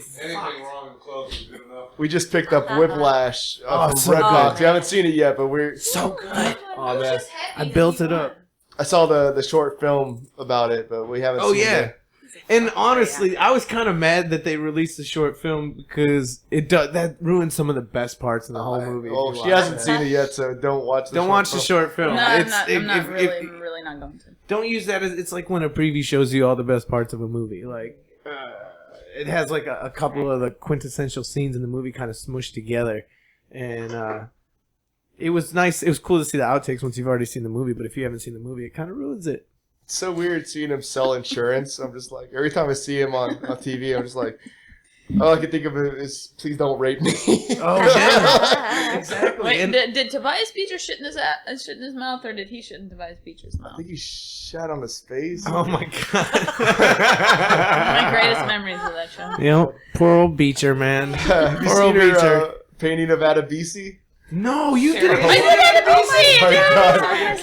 Oh my God. I'll put it up. It's on there. I'll find it and I'll put it up on It's the not podcast. necessarily a painting. It's more of a drawing that I wanted to do, and I did it. So. I follow him on Twitter, even though he doesn't ever tweet anything ever. Yeah. What was Beecher just in that we were watching? And I was like, you're right. God, It's I Beecher. can't even see him as anything else. Ever. but like, No. yeah, I can't remember what it was that he was he's just a bad guy. Oh, and he's a bad guy in The Americans, I think. Oh Isn't he? yeah, I don't know I haven't what that seen is. that. It's That's like a good show. it's about Russian spies. yeah, Oh. during like Pretty the good. Cold War. Yeah. Pretty good. Yeah, we've been watching The Americans while we work out, and that's pretty good. But they whisper a lot, and I can't hear over the Right. goddamn elliptical Yeah. machine. Covert operations are sometimes very quiet. You guys Ladies. watch Stop to watch. whispering so much. Can't hear you over my shitty elliptical machine. That's a Craigslist find I had. You were talking about finding stuff for cheap. I found that elliptical online for $100. Yeah. And it's like a gym quality elliptical from like 20 years ago. But I bought it and I didn't have a way to pick it up, and I paid the guy for it. And I said I'm gonna come back in 3 days and pick this up because I had my buddy Steven, Dr. Shots, with a truck, and we went and picked it up. And when I picked it up, he's like, "Man, I've had people. I paid him the $100. He's like, I've had people calling me for the last 3 days, and they said they'd offer me double, but you already paid, so it's yours. It was a good thing you paid me because I would have sold this thing in a minute for double what you got it for." Justin, what do you think, man? Man, the band calls me the king of Craigslist because I'm fucking addicted to that website. No kidding. I always tell Danielle, like, hey, here's the address to where I'm going, like, because I'm 100% sure that's how I'm gonna die. I'm gonna get murdered for my Craigslist deal. I Like wish a bad Lifetime movie. Oh, a lot of 2 NES games. I gotta Oh go my get that. god! Like I sold a surround sound system on Craigslist, and when we were done, the guy says, "Thanks for not murdering me." And I was- That was my next question. Have you had any poor experiences? Have you had anything oh my god! go bad or go weird? Chad had a weird one when he was picking up a keyboard, but the weirdest one I had was this dude was like literally had 2 teeth in his mouth, and he wasn't babying those 2 teeth either. Yeah. Like they were just Riding this motherfucker till the wheels fall off. yeah. Like I'm addicted to like retro video games like Nintendo and Super Nintendo and stuff like that. So I've been I don't know what you're on talking about. Craigslist a lot doing that. Danielle's phone case is a Nintendo controller. It looks like. Yeah, man. I had a That's so ColecoVision when I was a kid. That's fucking awesome. Yeah, it looked like a cell phone. It was weird with a big joystick knob thing. I was watching a video of a guy that could play Mike Tyson Punch Out or Knockout. Yeah, Mike Tyson Punch Out. Mike Tyson Punch Punch Out, Out, yeah. blindfolded with his back to the screen. That's fucking awesome. I could beat that game, but like only every other time like that. Mm-hmm. That's a hard fucking game. I couldn't imagine like playing that blindfolded or. I feel like I was on the losing end of the game console battles. I was a Sega Genesis kid. That's what I had. I had a Sega Saturn, so that's like Oh, wow. the ultimate Yeah. like loser fucking console. Yeah, Oh, I had that too. Sega Saturn. Nice. Sega Saturn had like Virtual Fighter. Yeah, Virtual Cop, Panzer Dragoon, What was the Daytona USA? Was Yeah. that what it was called? Clockwork the Knight. racing game, Yeah. Justin, can anybody beat Ronda Rousey? like guys or girls? 'Cause I don't. Yeah. I heard Layla Ali talking a lot of shit, but That's- I think she would get just fucking handled. Oh by yeah, Ronda and she Rousey. already, Just she already, armbar, she that's- already backtracked on Oh, it. okay, too. I didn't hear she that already part. said, "I'm retired, and that's never gonna happen." I'm just confident female. But no, I think I don't even think Cyborg has a shot. I think if she goes down, She does the ground and pound. but she Even goes with the down to one. steroids, I don't think Cyborg could No, she's gonna go down to 135 and be it's not gonna be pretty. I don't think. I mean, she posted a picture on it. Cyborg is a female fighter that is not in the same weight class as Ronda Rousey, but she's like the only big name female fighter that Ronda Rousey hasn't fought. So everyone wants to see that fight. The problem is the lady named Cyborg fights. I think she fights at 145 now. But she's bigger. But she walks around at like 175. That's what she posted the picture of, was that she weighed 175 pounds. And they're saying it's going to be, kind of dangerous for her to go down to 135. Like, it's not healthy to try to cut that much when you walk around at that high a weight. But I don't think anybody's going to beat Ronda. I think Ronda's going to hold on to that thing till she retires. Yeah, not for a while at the very least. Yeah, I think the whole judo thing is going to be what tips the scales, because like she said, she's been training for this since she was 11 years old. All the other female fighters, they got into it later in life. It seems like they weren't on, high school wrestling teams or competitive martial arts of any kind. Wasn't her mom on the Olympic team? Yeah, her judo mom as well? was a judo champion as well. I don't know if she medaled in the Olympics or anything, but Ronda medaled in the Olympics. Yeah. I was so disappointed in Daniel Cormier's fight. I wanted to see him. Are you a John Jones fan? Not really, but who was just devastated was Chad. He's a huge what's his name? The guy that fought John Jones right before Cormier. Alexander Gustafsson? Yeah, he's like his hugest fan. And yeah, Gustafsson's he amazing. Just lost, and he was just heartbroken, man. I think that if they had been in the Netherlands, or if John Jones it wasn't the champion, I think that decision would have gone to Gustafsson. What do you think of Sylvia being popped for steroids? What's your take on that? Well, I think that I give him kind of a pass because of the situation with the busted leg or whatever. You know what I mean? The man broke his leg. He had a compound fracture. That means his bones broke in two. That the only thing connecting his ankle to his knee was his skin, and that was it. And sorry, I'm paying attention to the cat. Danielle's batting at the cat. It is pretty funny. This cat is freaking out. You watch a lot of Pride, right? Yes, I do watch a lot of Pride. I like talk about steroids. No, they didn't. They had it in the contracts that we are not going to test you for steroids. That was a big part of it. A lot of people think a lot of the Pride fights were fixed. You think?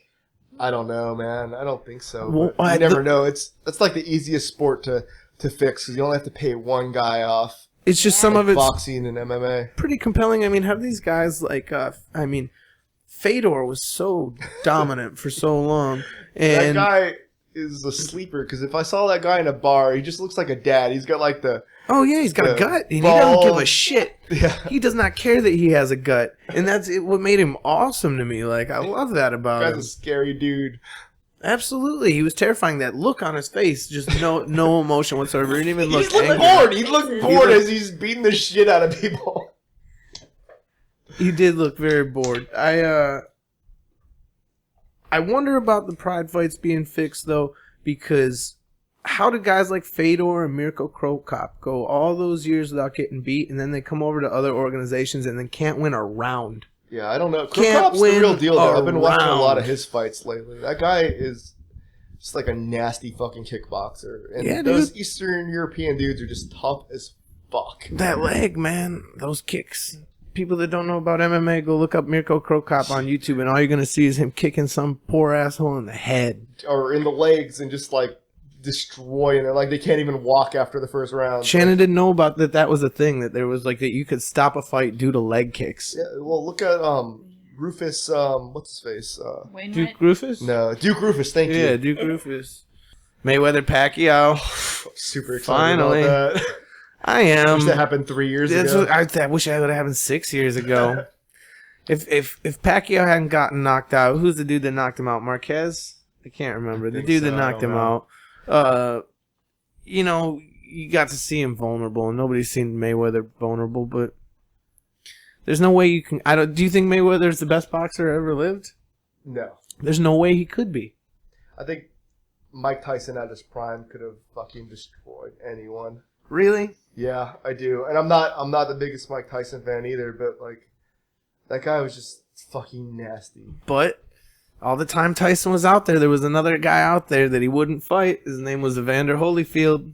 Would not fight him. And then once he finally fought him, it was after he was in jail and everything had changed for him and gone downhill. But that's why I don't like boxing so much. Before Buster Douglas, if you take like a year before Buster Douglas, he could have beaten anyone on the planet. When Cuss was still alive, and yeah, he was a murderer. He was just stomping on people. But the thing about even then is, like, boxing has gotten so overshadowed by MMA. There just aren't a lot of boxing clubs now. Like, I mean, in the all the way up until MMA, there were these boxing gyms where kids went and boxed and became competitive and joined the amateur ranks, and there's junior league boxing and all this stuff. And now that stuff is disappearing because nobody's signing up for it, there just doesn't have the talent pool that it had. I mean, if you look at the golden age, like, in my opinion, the golden age of boxing was like Roberto Duran, Tommy Hearns, Marvin Hagler. You know what I mean? Like, that was when, like, the talent pool was so deep. There were so many good boxers in the world that you could argue that somebody then that wasn't champion could beat Mayweather because who's he gonna fight? Who's left? Who could he fight? Yeah. Nobody. Sorry, everybody. We're boring you with our fighting talk. I don't care. I don't ever get to talk about fights with anybody. If there's anybody that listens to this podcast that likes talking about fights, come talk about fights with me because I love talking about fights. Chad will talk your ear off. Who's your favorite fighter, Justin? Like I said, Bas Rutten, right? Like, but not like, obviously not current, but Bas Rutten's an animal. Yeah, it's just the way, just his whole demeanor and just like the way he treats fighting is insane. Did you ever watch any of those old videos of him? I think they're like Pancrase videos. Oh yeah, where he does the double fucking split kick at the end after he just fucking demolished you like it was no big deal. He's like, he couldn't punch, so you had to, it was like, you could only slap. Open-handed slaps. Open-handed still slap you like. But Boss was the guy that like got around it. Instead of just like slapping somebody like you think of a traditional slap where you slap somebody, he would like do this with his hand. I know you can't see this, but he would like make his hand like a 90-degree angle to his wrist and like jab people. Yeah, he almost like slap you with like the heel of his hand. Right, it was more of like a jab than a slap, but it was very. He was the first one to do that, so he'd go out there and knock people out with these slaps that weren't looking for it. Danielle, who's your favorite fighter? I like Ravishing Rick Rude. Do you have a painting of him? I have a drawing of him, yeah. Very cool. Is he still alive? No, I don't think so. I don't know. I don't really think he is. All those guys' hearts pop when they're like 50. Mm-hmm. What do you think about CM Punk joining UFC? Don't care. Yeah. I don't care. I really Does don't. Does it rhyme with Ravishing Rick Rude? Because if it doesn't, I really don't want to hear it. Can we do his theme music by any chance? Can we insert that? I can try and edit it in. Oh, it'll be so good. Here, let's give it a second of silence.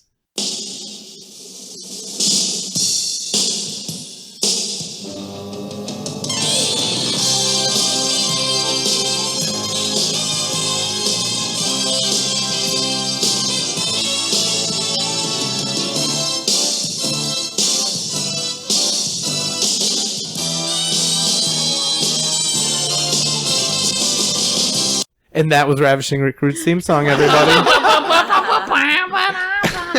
They just heard it. You don't even have to sing it. Yes, I'll make that happen, hopefully.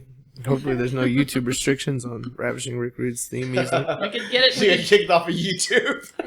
Shannon, who's your favorite fighter? I'm interested to hear this. No. You don't know? Well, I'll give you a second to think about it. Think about it. Think about it. Oh, I don't even know? No? There's no one that I've follow. I watch a lot of fights, but there's no one that I'm Who's your partial favorite to. fighter? My favorite fighter of all time is Chael Sonnen, not because of his fighting, just because of the shit he talked. But right now, my favorite fighters, I hate to be the bandwagon guy, but damn, same thing. Conor McGregor, man. God damn. The dude's He's funny a as shit talker too, though. Exactly. Man. He's he gets funny. The double birds right before instead of shaking hands. Do you see this watch? 3 men died making this watch. He says he likes to spend all his money after the fight so that he's never rich, so that he's always poor, so he always has to train to fight to make more money. That's his philosophy on it. Yeah, that's a good financial. Great financial plan. Yes, definitely setting him. That's the the gold standard of pro athlete plans, because nothing bad can happen there. You know what I mean? It's not like you could ever injure yourself and end your career in one night. Who was that football player that he won the lotto, and then he went bankrupt after winning the lotto, and then won the lotto a fucking second time? Oh wow, Jesus! Andy was a pro football player. Yeah. Screw that guy. Like he blew through his NFL winnings, and he won the fucking lotto. Went bankrupt after doing that, and then won it again. Like, wow. I hope he had a good time. I hope he enjoyed himself. You know what I mean? I hope that when the money was gone, he was like, well, that was kind of worth it. What's is your next show at the Orange Peel? Is that the next? No, it's our next show is Friday the 13th. Ooh. At the social with your mama's big fat booty band. I said like the whitest way about your Your big mother's fat big derriere feathers. band. Very large derriere band. Yeah, those guys are awesome though. Like super nice dudes, and I've never seen them live. I've heard their music online and I dig it. yeah, their live show is completely different, and they're just like fall into this nasty groove together, and I'm super jealous of them. Peanut butter and jelly right now. Plus the Jelly Town arrives in 10 minutes. No, I stopped getting jealous of bands. That was something I went through where I was getting jealous of bands, but then I kind of took and this is kind of something that maybe if anybody else goes through this, where you get jealous of bands or you see other things, it usually happens.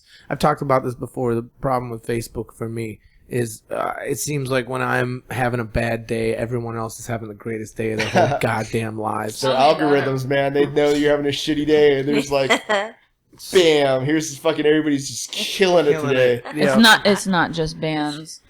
Right, in life, right? Yeah. You know what I mean? Asshole. It's true. Sorry. And that's tough. But what I came to the conclusion of is, what do you want? Do you want to be the only band?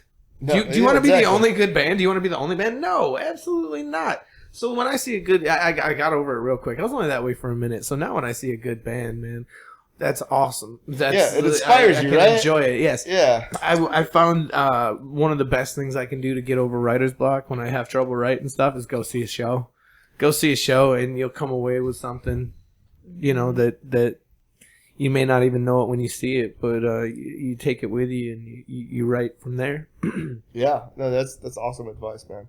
That's what I do. But that's my thing. Do you really want to be the only other band? What's the point in being that way? There really isn't.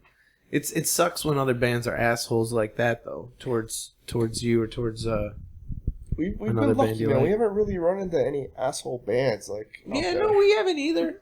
We haven't either. We ran into one once. I won't say their name. We played a show, and it was a deal where the show was indoors, no smoking inside. So a lot of people hung out outside, right? It's always awesome. So we had never played with them before. They were kind of in a different scene than our scene, different kind of music and everything. And they played, and everyone was outside smoking. And then we played, and everybody came in. And then they played again, and everybody went right back outside.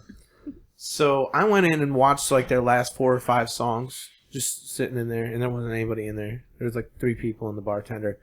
And as they're packing up, I just walked up and I said, "Hey man, it sounded really great. It was a great show." And he goes, "Great. I wish you and your fucking friends would have stayed in here and watched it." I was like, "Oh, okay."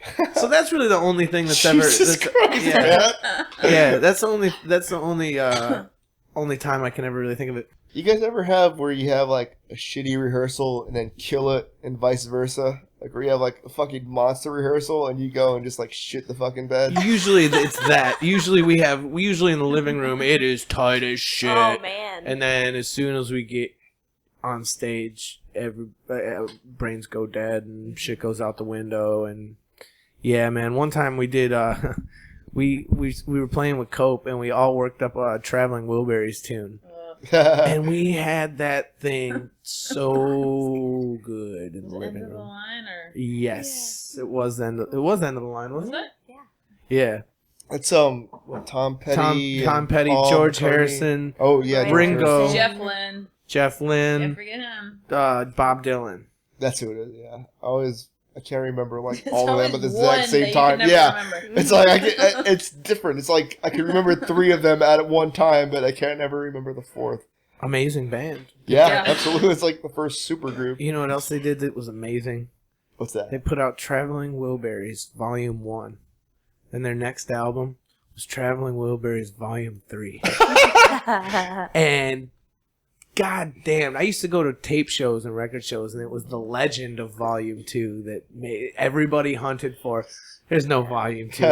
I defy anybody right now to go find me Traveling Wilburys Volume 2.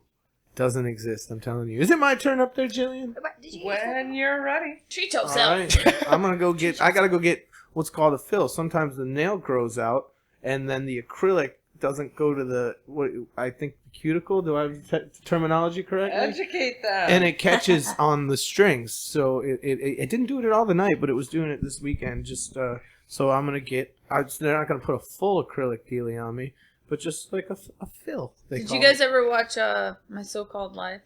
Yes, I did. Yes. Not like regularly. Do I you couldn't remember like, when reference episodes. she's going to make out with Jordan Catalano and she goes, "Your cuticles are like little moons." Does anyone remember that? I don't. It's shaped like my my 9th grade year here. Your cuticles are like little moons. Oh no, I will. So every time someone says cuticles, that's what I think of. Have you ever seen those fake ass martial arts videos? Kyle? Fake ones? Yeah, where it's like there's this like guy who thinks he could like mentally stop people, No. and he fights like an MMA fighter, and he just gets his fucking ass handed to him, Wow. and he's talking about his cuticles being half moons with his cheese at its highest point. No, it's talking about Jordan Catalano. Check that shit out on YouTube. It's like this guy tries to like he's going with the students and he's just like destroying them mentally, like not touching them. He's doing like this like I'm pretending to hit you and they're falling down, and he tries that shit to the guy he's fighting in real life, and he just looks amazed that it's not working and just gets his fucking ass handed to him. It's the funniest shit I've ever seen. There's a few videos out there like you can tell either people on something or something where they'll walk into like a karate gym and challenge the I don't know what you would call him, the head karate dude, and it's always brutal. Like Yeah. they always end up getting you. Not I'd imagine it's probably happened where that didn't go well for the karate instructor or whatever. Like, what is it? Like, give him the body back. Give him the The what? leg. The body back. Exactly. It's like those Gracie challenge fights. Those are fucking brutal as fuck to I've watch. never seen him. Oh my god, dude, you need the. It's like if you're ever on YouTube, just type in Gracie challenge fights. It's just them, like back in the 70s and 80s, just taking on all comers and just making them look silly. Is it just jujitsu or anything goes? No, it's anything goes, and like people are like trying to punch them in the balls and trying to like poke their eyes out, and they're just like getting handled.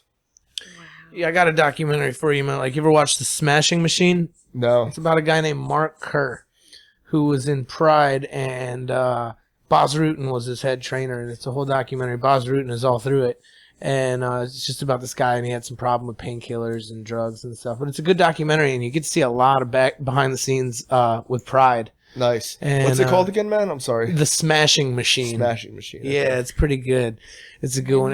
But when you said Boz Rutan, he's all through that documentary. Yeah. It's really good. He trains a lot of people. I remember him training Kimbo Slice. Oh yeah, Kimbo Slice is gonna fight Ken Shamrock. Did you see that? No, I didn't Yeah, see that. Bellator. They're fighting He's like 50 years old Ken now. Shamrock. I think he's 51. Jesus Christ. Yeah, He was a beast. Kimbo or Ken? Ken Shamrock. Ken Shamrock was a beast. I was by the time I started watching fights regularly, he was kind of already on his way downhill. Like when he was fighting Tito Ortiz, he was he was over out of his prime then Was Ken already. Shamrock in WWF at all? For a Yes, little he while, was. yeah. Yes, he was. Was he fighting Owen, the guy that... Owen Hart, Yes. yeah, Owen Hart. Him and No, Dan is he Severn the- both. Do you remember the Beast Dan Severn from WWE? Yeah, he was in, he was all he was those also a fighter as well. in Brutal real life. Yeah, I fucking used to watch Japanese bloodfest fights. Dude. Yeah. Dan Severn and who's the guy that he would always fight? He had like the same style as Dan Severn. They just like locked together and just trade punches back and forth. Do you remember? Was it Don Fry? It must have been. Yes. Yeah. Now you want to kill an afternoon in the YouTube hole?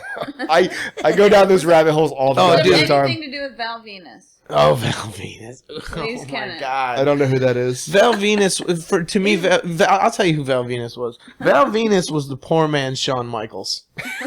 That's who he was. Val Venus was the more strippery So you're Shawn like, Michaels. if you're in a double wide, you're Shawn Michaels, and if you're in a single wide, It was an Val odd Venus. choice say? for a wrestling, because I'd have to imagine that wrestling fans are predominantly male. I know there's female wrestling fans out there, but if you really look at the numbers, I'm sure there's far more males watching it than females.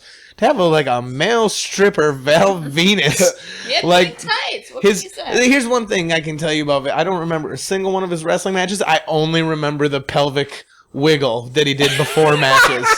That's the only thing I remember. What an Can odd you choice, show us though, a demonstration of the pelvic? You don't want Danielle just did it. There it is. There. That. I'm See. so turned on right now. There you go. Is there any more beers? I don't know, but there's plenty of liquor. Owen Hart, is he the one that killed his family, or is he the one who fell to his death? He's the one that fell. That was Chris Benoit. Why do I know this? I'm not even don't a know. huge wrestling guy. Well, Val Venus was from the era where I really was. That was the Attitude Era with Stone Cold Steve Austin. That's when wrestling was badass. Undertaker. Yeah. Yep. And the Undertaker still wrestles, and it sucks because my nephew hates him. My nephew's a super WWE fan. Loves it. His favorites. That's when Degeneration X was happening. Exactly. That's Ladies when I and was into that it. me too. Ladies and gentlemen, boys and girls, children of all ages. Yes, exactly. If you ain't down with that, suck it. Crotch chopping. Got in trouble on the tennis team for doing the crotch chops after I won a match after doing the suck it. Yeah, I'd sit you're on like the a high bench. school athlete then, man. Tennis and football. I was until everybody else. I was until it got to where they wanted you to do things like 2 a days, two practices a day.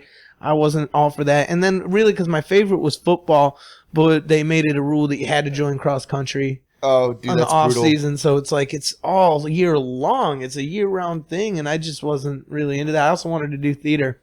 I was a marching band nerd. Yeah. I played the trumpet and trombone in high school. I was Yep. the art asshole. So. One of my buddies, though, man, he was in the cross country team, and he like set all sorts of fucking records, and ended up like going out to be a Navy SEAL and shit. Yeah. Like, No, I was a high school athlete, I think, until about my sophomore year. After I got concussed, that was the last football game they let me play. They wouldn't let me play anymore. well, that's good, man, because like the multiple concussions is where they get you. Like, Oh, next thing yeah. you know, you're like shooting yourself in the chest, leaving notes to like Exactly. autopsy your Isn't brain that and weird? shit. Junior Seau, like That's sad. It's not it's weird. It's just sad, man. Like, sad, yeah. But the thought that he had, I mean, the presence of mind that I want you guys to study my brain and figure out what's wrong and with they me. did, and it was fucked up. His Yeah. brain was all fucked up. What they say in a football game for like a defensive lineman, it's the average. It's like getting. I can't remember the exact number. But it was something like 75, 35 mile an hour collisions in a Yeah. car. Like it's like getting in small car accidents all day. Like, like the not standing small. 8 count. 35 miles an hour on a head-on crash is a pretty significant Yeah, impact. I've been in my share of fucking car wrecks, and it's no fun. But I've only been in one good one. man, It was I've bad. totaled 2 cars. Like, it's Yeah. all me being stopped and somebody just eating shit and like, running into my car. One time it was head on. Like, how do you fucking run into a stopped car head on? Like, That's scary. Were they going the wrong way? Or? no, they just took the turn too wide, and he took off, and he's like, his whole excuse was like, this is like 9 in the morning on a Sunday. He's like, I took off because I had like 13 beers. Like, Oh shit! he didn't even get a DUI. Just fucking like, Understandable. Wow. We were in a back seat of a Cadillac once. Our friends were driving, and Shannon and I were in the back seat. It was like 4:30 in the morning, and Shannon and I had fallen asleep in the back seat, and they were stopped at a red light, and a dude doing 60 just hit us right from behind without touching his brakes. that's what happened to me in a Golf, a Volkswagen Golf, like a fucking Yeah. subcompact, and he had a T100 pickup truck. Oh my god. Wow. The Fucking destroyed my car. The people at 7-Eleven said, because I mean, he didn't even try, there was no slowdown. And the people at 7-Eleven said he was looking at a hooker walking down the road. So he was on Nebraska. It was in 41 in Oh, Sarasota by the airport. Yep. And the driver and his girlfriend were kind of fucked up. They had to go see chiropractors and get their necks worked on and stuff. And they said we were fine because we were sleeping. We didn't tense if you up. didn't tense up, like I've tensed yeah. up for most of mine. I saw it coming and like. If we'd have been awake, we'd have probably gotten jerked around pretty good. But we were lucky. We were sleeping, I guess. Yeah. It freaks Danielle out every time I fucking crack my neck. Like, oh yeah, it's still a little residual, but. I totaled my parents. Well, it was they had given me the van, but I totaled my parents' van when I was in high school. What type of van? A Ford Windstar. Club Windstar is what they called it. I had a Astro van for a little while. while. Yeah. Didn't your family have an Astro van? Yeah. Those are awesome. They stopped making them. They're like, they only make the 87 GMC Safaris now. We had a big blue bastard Astro van. My brother drove like when he was in high school, and we had it forever. It was the best. I took out the middle seat and put in a cooler there when I was in high school. Ours never had all the seats. We were always doing man. something. Always had seats Those are out. the best cars ever. Like that was my second car. I had a Suzuki Samurai, and it exploded on me. Oh man. Here's the situation. Here's what's going on over here. I didn't tell Jillian that I needed to get this fill, right? And so she didn't bring any acrylic stuff. So she has to use my acrylic stuff. My acrylic stuff sucks. It's like this cheap stuff you buy at the store. And I use like a mascara brush. Because when I do it, I just need a glob of acrylic on there. So she's using all the wrong equipment. Check out Jillian in the same plaza as Best Buy, just east of 75. But sometimes I'm in the woods on top of a mountain and I need to do my own nails, so I need to carry this stuff around with me. That was like the most epic beginning of a story right there. Sometimes I'm in the woods on top of a mountain. I was cracking up listening to your story about the hike that you had you guys had to do with the beers, and like you thought it was only a mile. Yeah, it was a nightmare. Some days I work. Isn't that your Kids in the Hall? I see. I didn't watch enough Kids in the Hall. I did, but I was so young, I didn't get it. But when it was on Comedy Central, I remember the theme song was No, good. this was from Brain. Fucking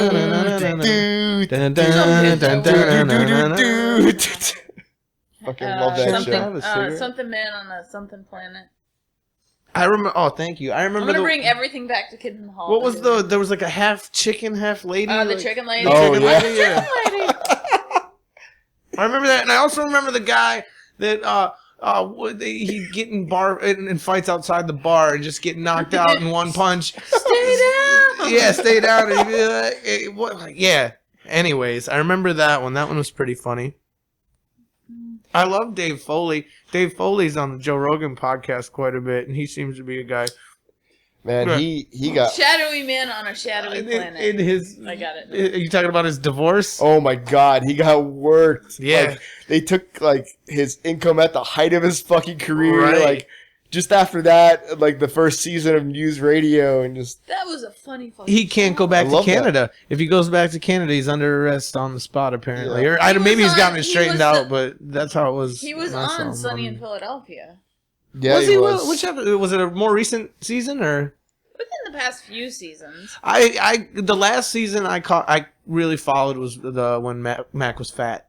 I just It's like Yeah. I cannot like. That's the funniest. And then shit the one ever. after that was super dark, kind of. I just haven't gotten into it. Like once they moved to FXX, that FXS, I haven't watched the League. I have no idea what that even means. The League was Wow. they changed it. There's FX and then there's FXX. Yeah, we don't have cable, so There's we no like cable, so I have no allegedly idea. download stuff. They're not on FX Allegedly. anymore. Allegedly, we watched like 4 shows. And, like, the thing that I just like, you have to be super deliberate about what you watch when you don't have cable. Like I found myself watching the stupidest shit when I had cable, like Well, 4 or 5 we years watch ago. deliberate things now.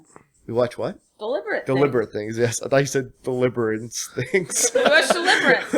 I'm Like a pig, boy. I'm looking for any like Have you anything. Oh, go ahead. I'm sorry. No, Have you please watched do. Vikings at all? No, It's a pretty good show. Is it really? Okay, is it hour long or half hour? It's a 40. Well, without commercials, 45 minutes. Right. Okay. Perfect. Because I'm looking for that. That's what I like when we work out. Like I Better like Call things. Saul. Do you watch that? Oh yeah, Did you dude. ever watch Sons of Anarchy? Oh yeah. Hated the ending. What'd you think of the last? What'd you think of the last episode? I could have done without it, but I mean, whatever. What Really? else could you have done? Really? I what else could you have done? I just I remember watching it going, what, are they going to kidnap the fucking baby again? How many more times are they going to kidnap this kid? I wish that Abel would have killed Jax. Jax? Oh, really? I wish Abel would have killed what was grandma. Well, yeah. Peggy Bundy. Peggy Bundy, exactly. You know Peggy that Bundy. Jax had to take care of that. Yeah.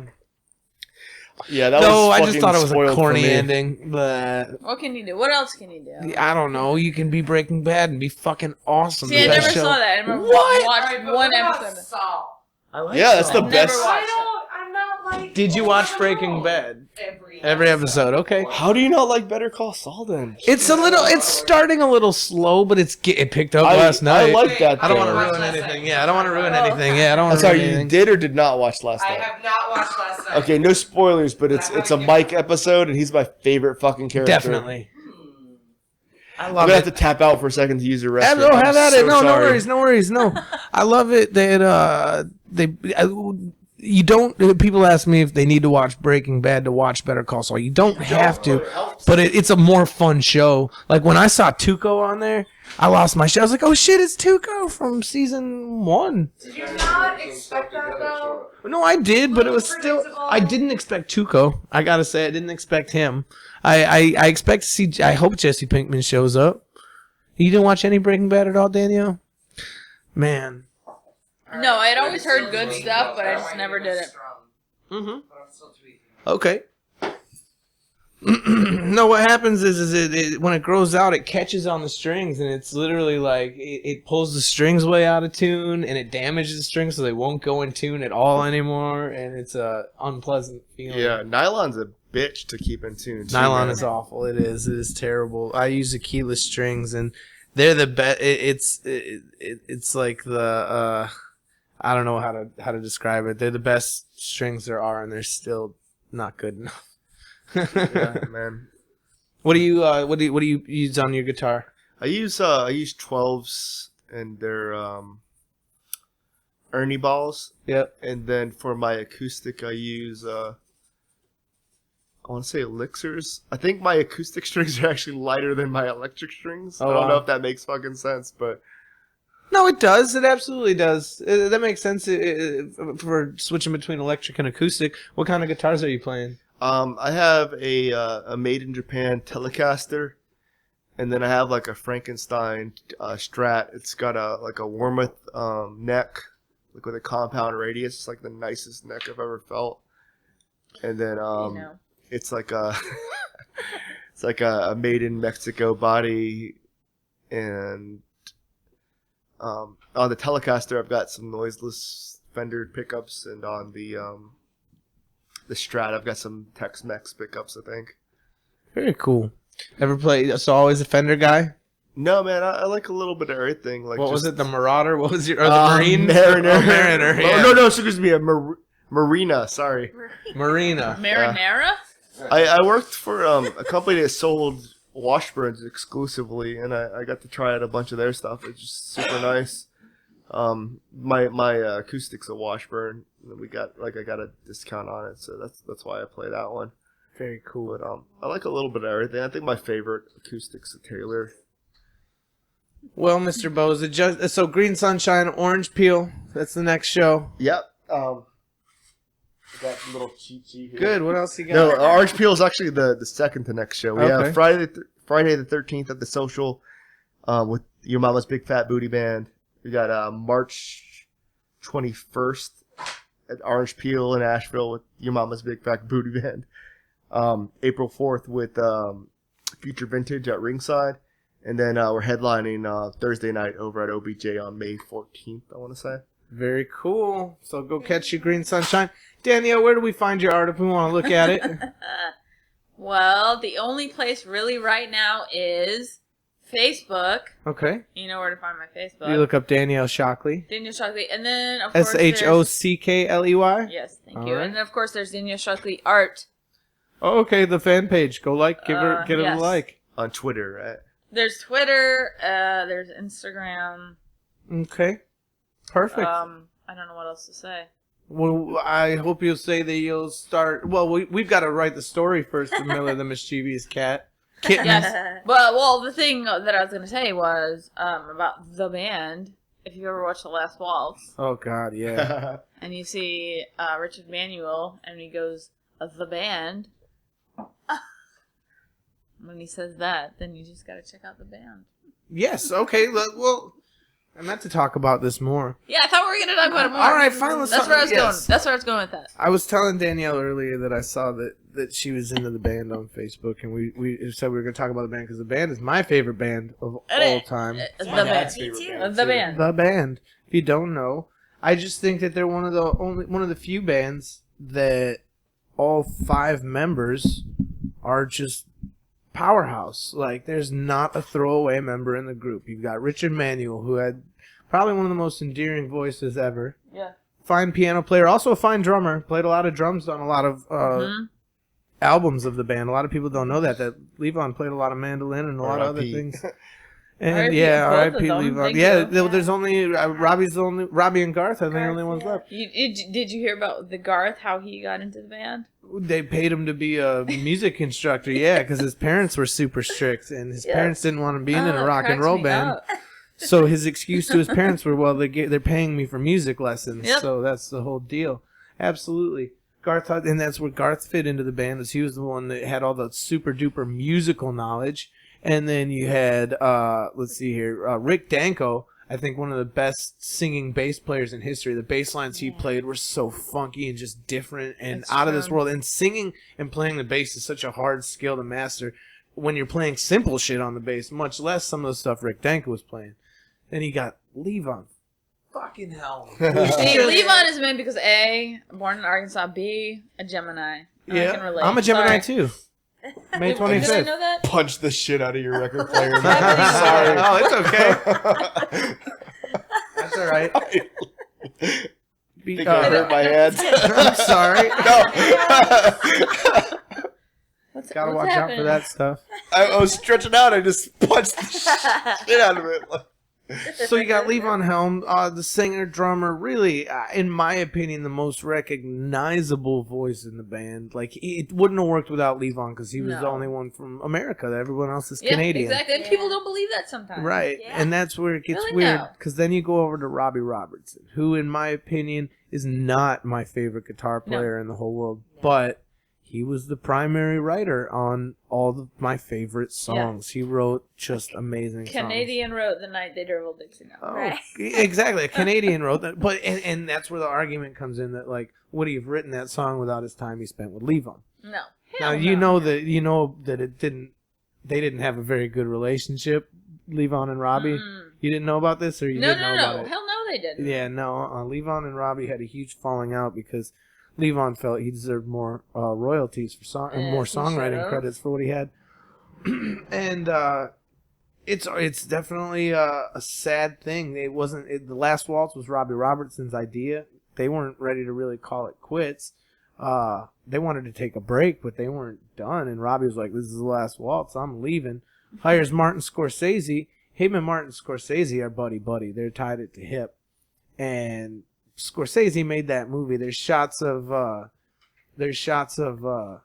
Robbie Robertson giving winks and pointing at the band like he's directing the band. And Levon Helm said that's such bullshit. And he sits there and he watches The Last Waltz and watches Robbie Robertson fake sing into a microphone that isn't even turned on, and it makes him sick. Which is incredible because The Last Waltz is so amazing. Yeah, it really is. And Levon Helm hates it. He says in real life it was the worst show ever. He says it was a 4-hour-long show, and the theater they were in was empty by the end of it. There was like half the crowd there was when they started because it was so long. The Evangeline, wasn't that pre-recorded or Probably so. post-recorded or Yeah, something there were a like couple that? of them that were Evangeline. We do Evangeline from time to time. What a pretty song. We should play that one. Let's play Evangeline. Yes. That's how we'll end this. We're going to play Evangeline, and then we'll be out. Is there anything else you want to... What's your favorite band song? Well, the thing I wanted to say was Levon's solo stuff. Is your favorite? Friggin' amazing. I liked Electric Dirt a lot more than No, Dirt Farmer. it was way before that. Oh, way before. Oh, his stuff before that. Right after the band. Watermelon Time in Georgia. Yeah. If you have time, look it up. Okay. I haven't heard it yet. So good. Just the Levon stuff directly after the band. Did you ever watch any of his movies? Coal Miner's Daughter. Yeah, he's in The Right Stuff. He was in, I think it was a movie, was it called I can't remember, it was the one about guns. Cat, get off the goddamn blinds! That was probably it. If it's not, it's going to be the name of my memoirs. Yeah. Can't get out of the goddamn blinds? Yeah, do it. Justin, can you grab that guitar and shoo that cat away, and then we're going to play Evangeline by the band. Okay. I don't know. I don't think they wrote that. I think that, I didn't know. I forgot Justin fancies himself. Well, he is a photographer. No, he fancies himself. You had it right. The lens cap is still on my there. hobby. I just like to hear that he fancies himself in whatever way possible. After he gets a manicure, you treat Yeah. Treat yourself. Fancy yourself. That's Fucking up your blinds worse than the cats. Hey, you can't do nothing to these blinds that the cat ain't already done, man. Anytime I can quote Scarface, it's happening. It's just G and D. Do the whole thing, just G and D. Uh-oh, you alright? The cat will go out. Yeah, I was gonna say. Watch out for cats. There we go. Alright. I forgot the choruses. It's C, Yeah. and then G, G, and then D, D, and G. cool.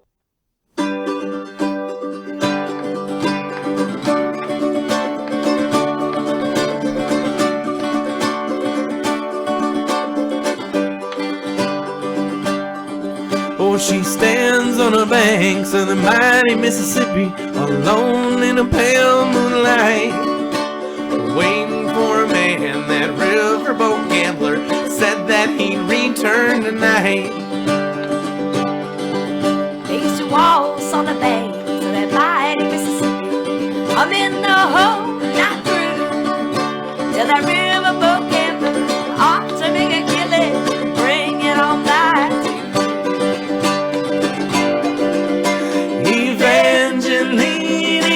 Evangeline curses the soul of the Mississippi queen that put her man away. Oh, Bayou Sam from South Louisiana had gambling in his veins. Evangeline, in a matter of time, was slowly going insane.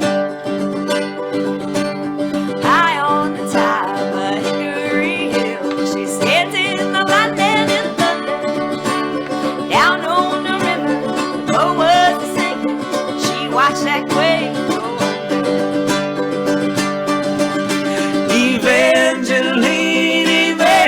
Evangeline curses the soul of the Mississippi queen that put her man away.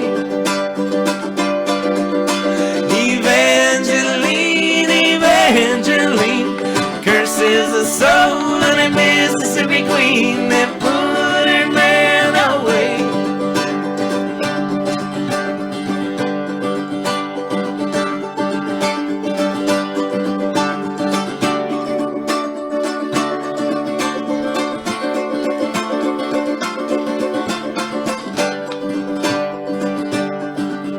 Oh, Bayou Sam from South Louisiana had gambling in his veins. Evangeline, in a matter of time, was slowly going insane. high on the top of Hickory Hill. She stands in the lightning and thunder. Down on the river, the boat was a sinking. She watched that quake go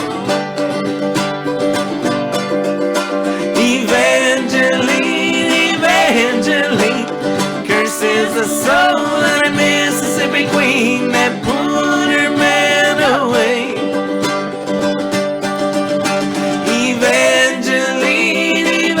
Evangeline curses the soul of the Mississippi queen that put her man away.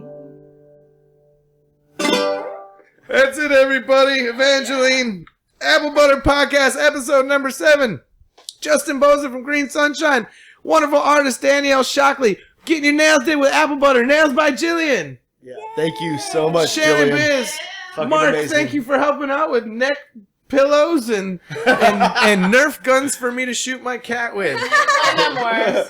Episode Allegedly. 7. Thank you guys so much. I appreciate it, and we'd love to have you back anytime. Thank you. Goodbye, everybody. Thanks for listening. Everybody say bye. Bye. Thanks so much. Bye.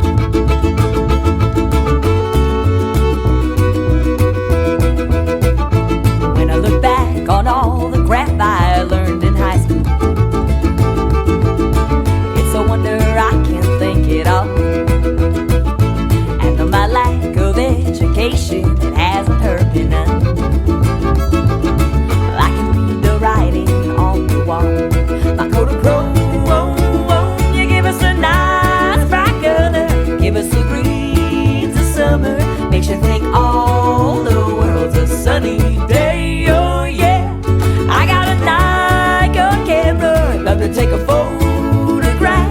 Mama, don't take my coat of chrome away. If you took all the girls I knew when I was single, brought them all together for one night, well, I know they never match my sweet imagination, 'cause everything looks worse in black and white. My coat of chrome, You give us a nice bright color, give us the greens of summer, makes you think all the world's a sunny day. Oh yeah, I got a Nikon camera, love to take a photograph.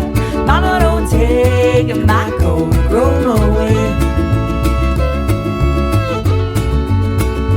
Mama, don't take my coat of chrome away. Mama, don't take my coat of chrome away. Mama, don't take my coat of chrome away. Mama, don't take my coat of chrome away. Mama, don't take my coat of chrome. Mama, don't take my coat of chrome. Mama, don't take my coat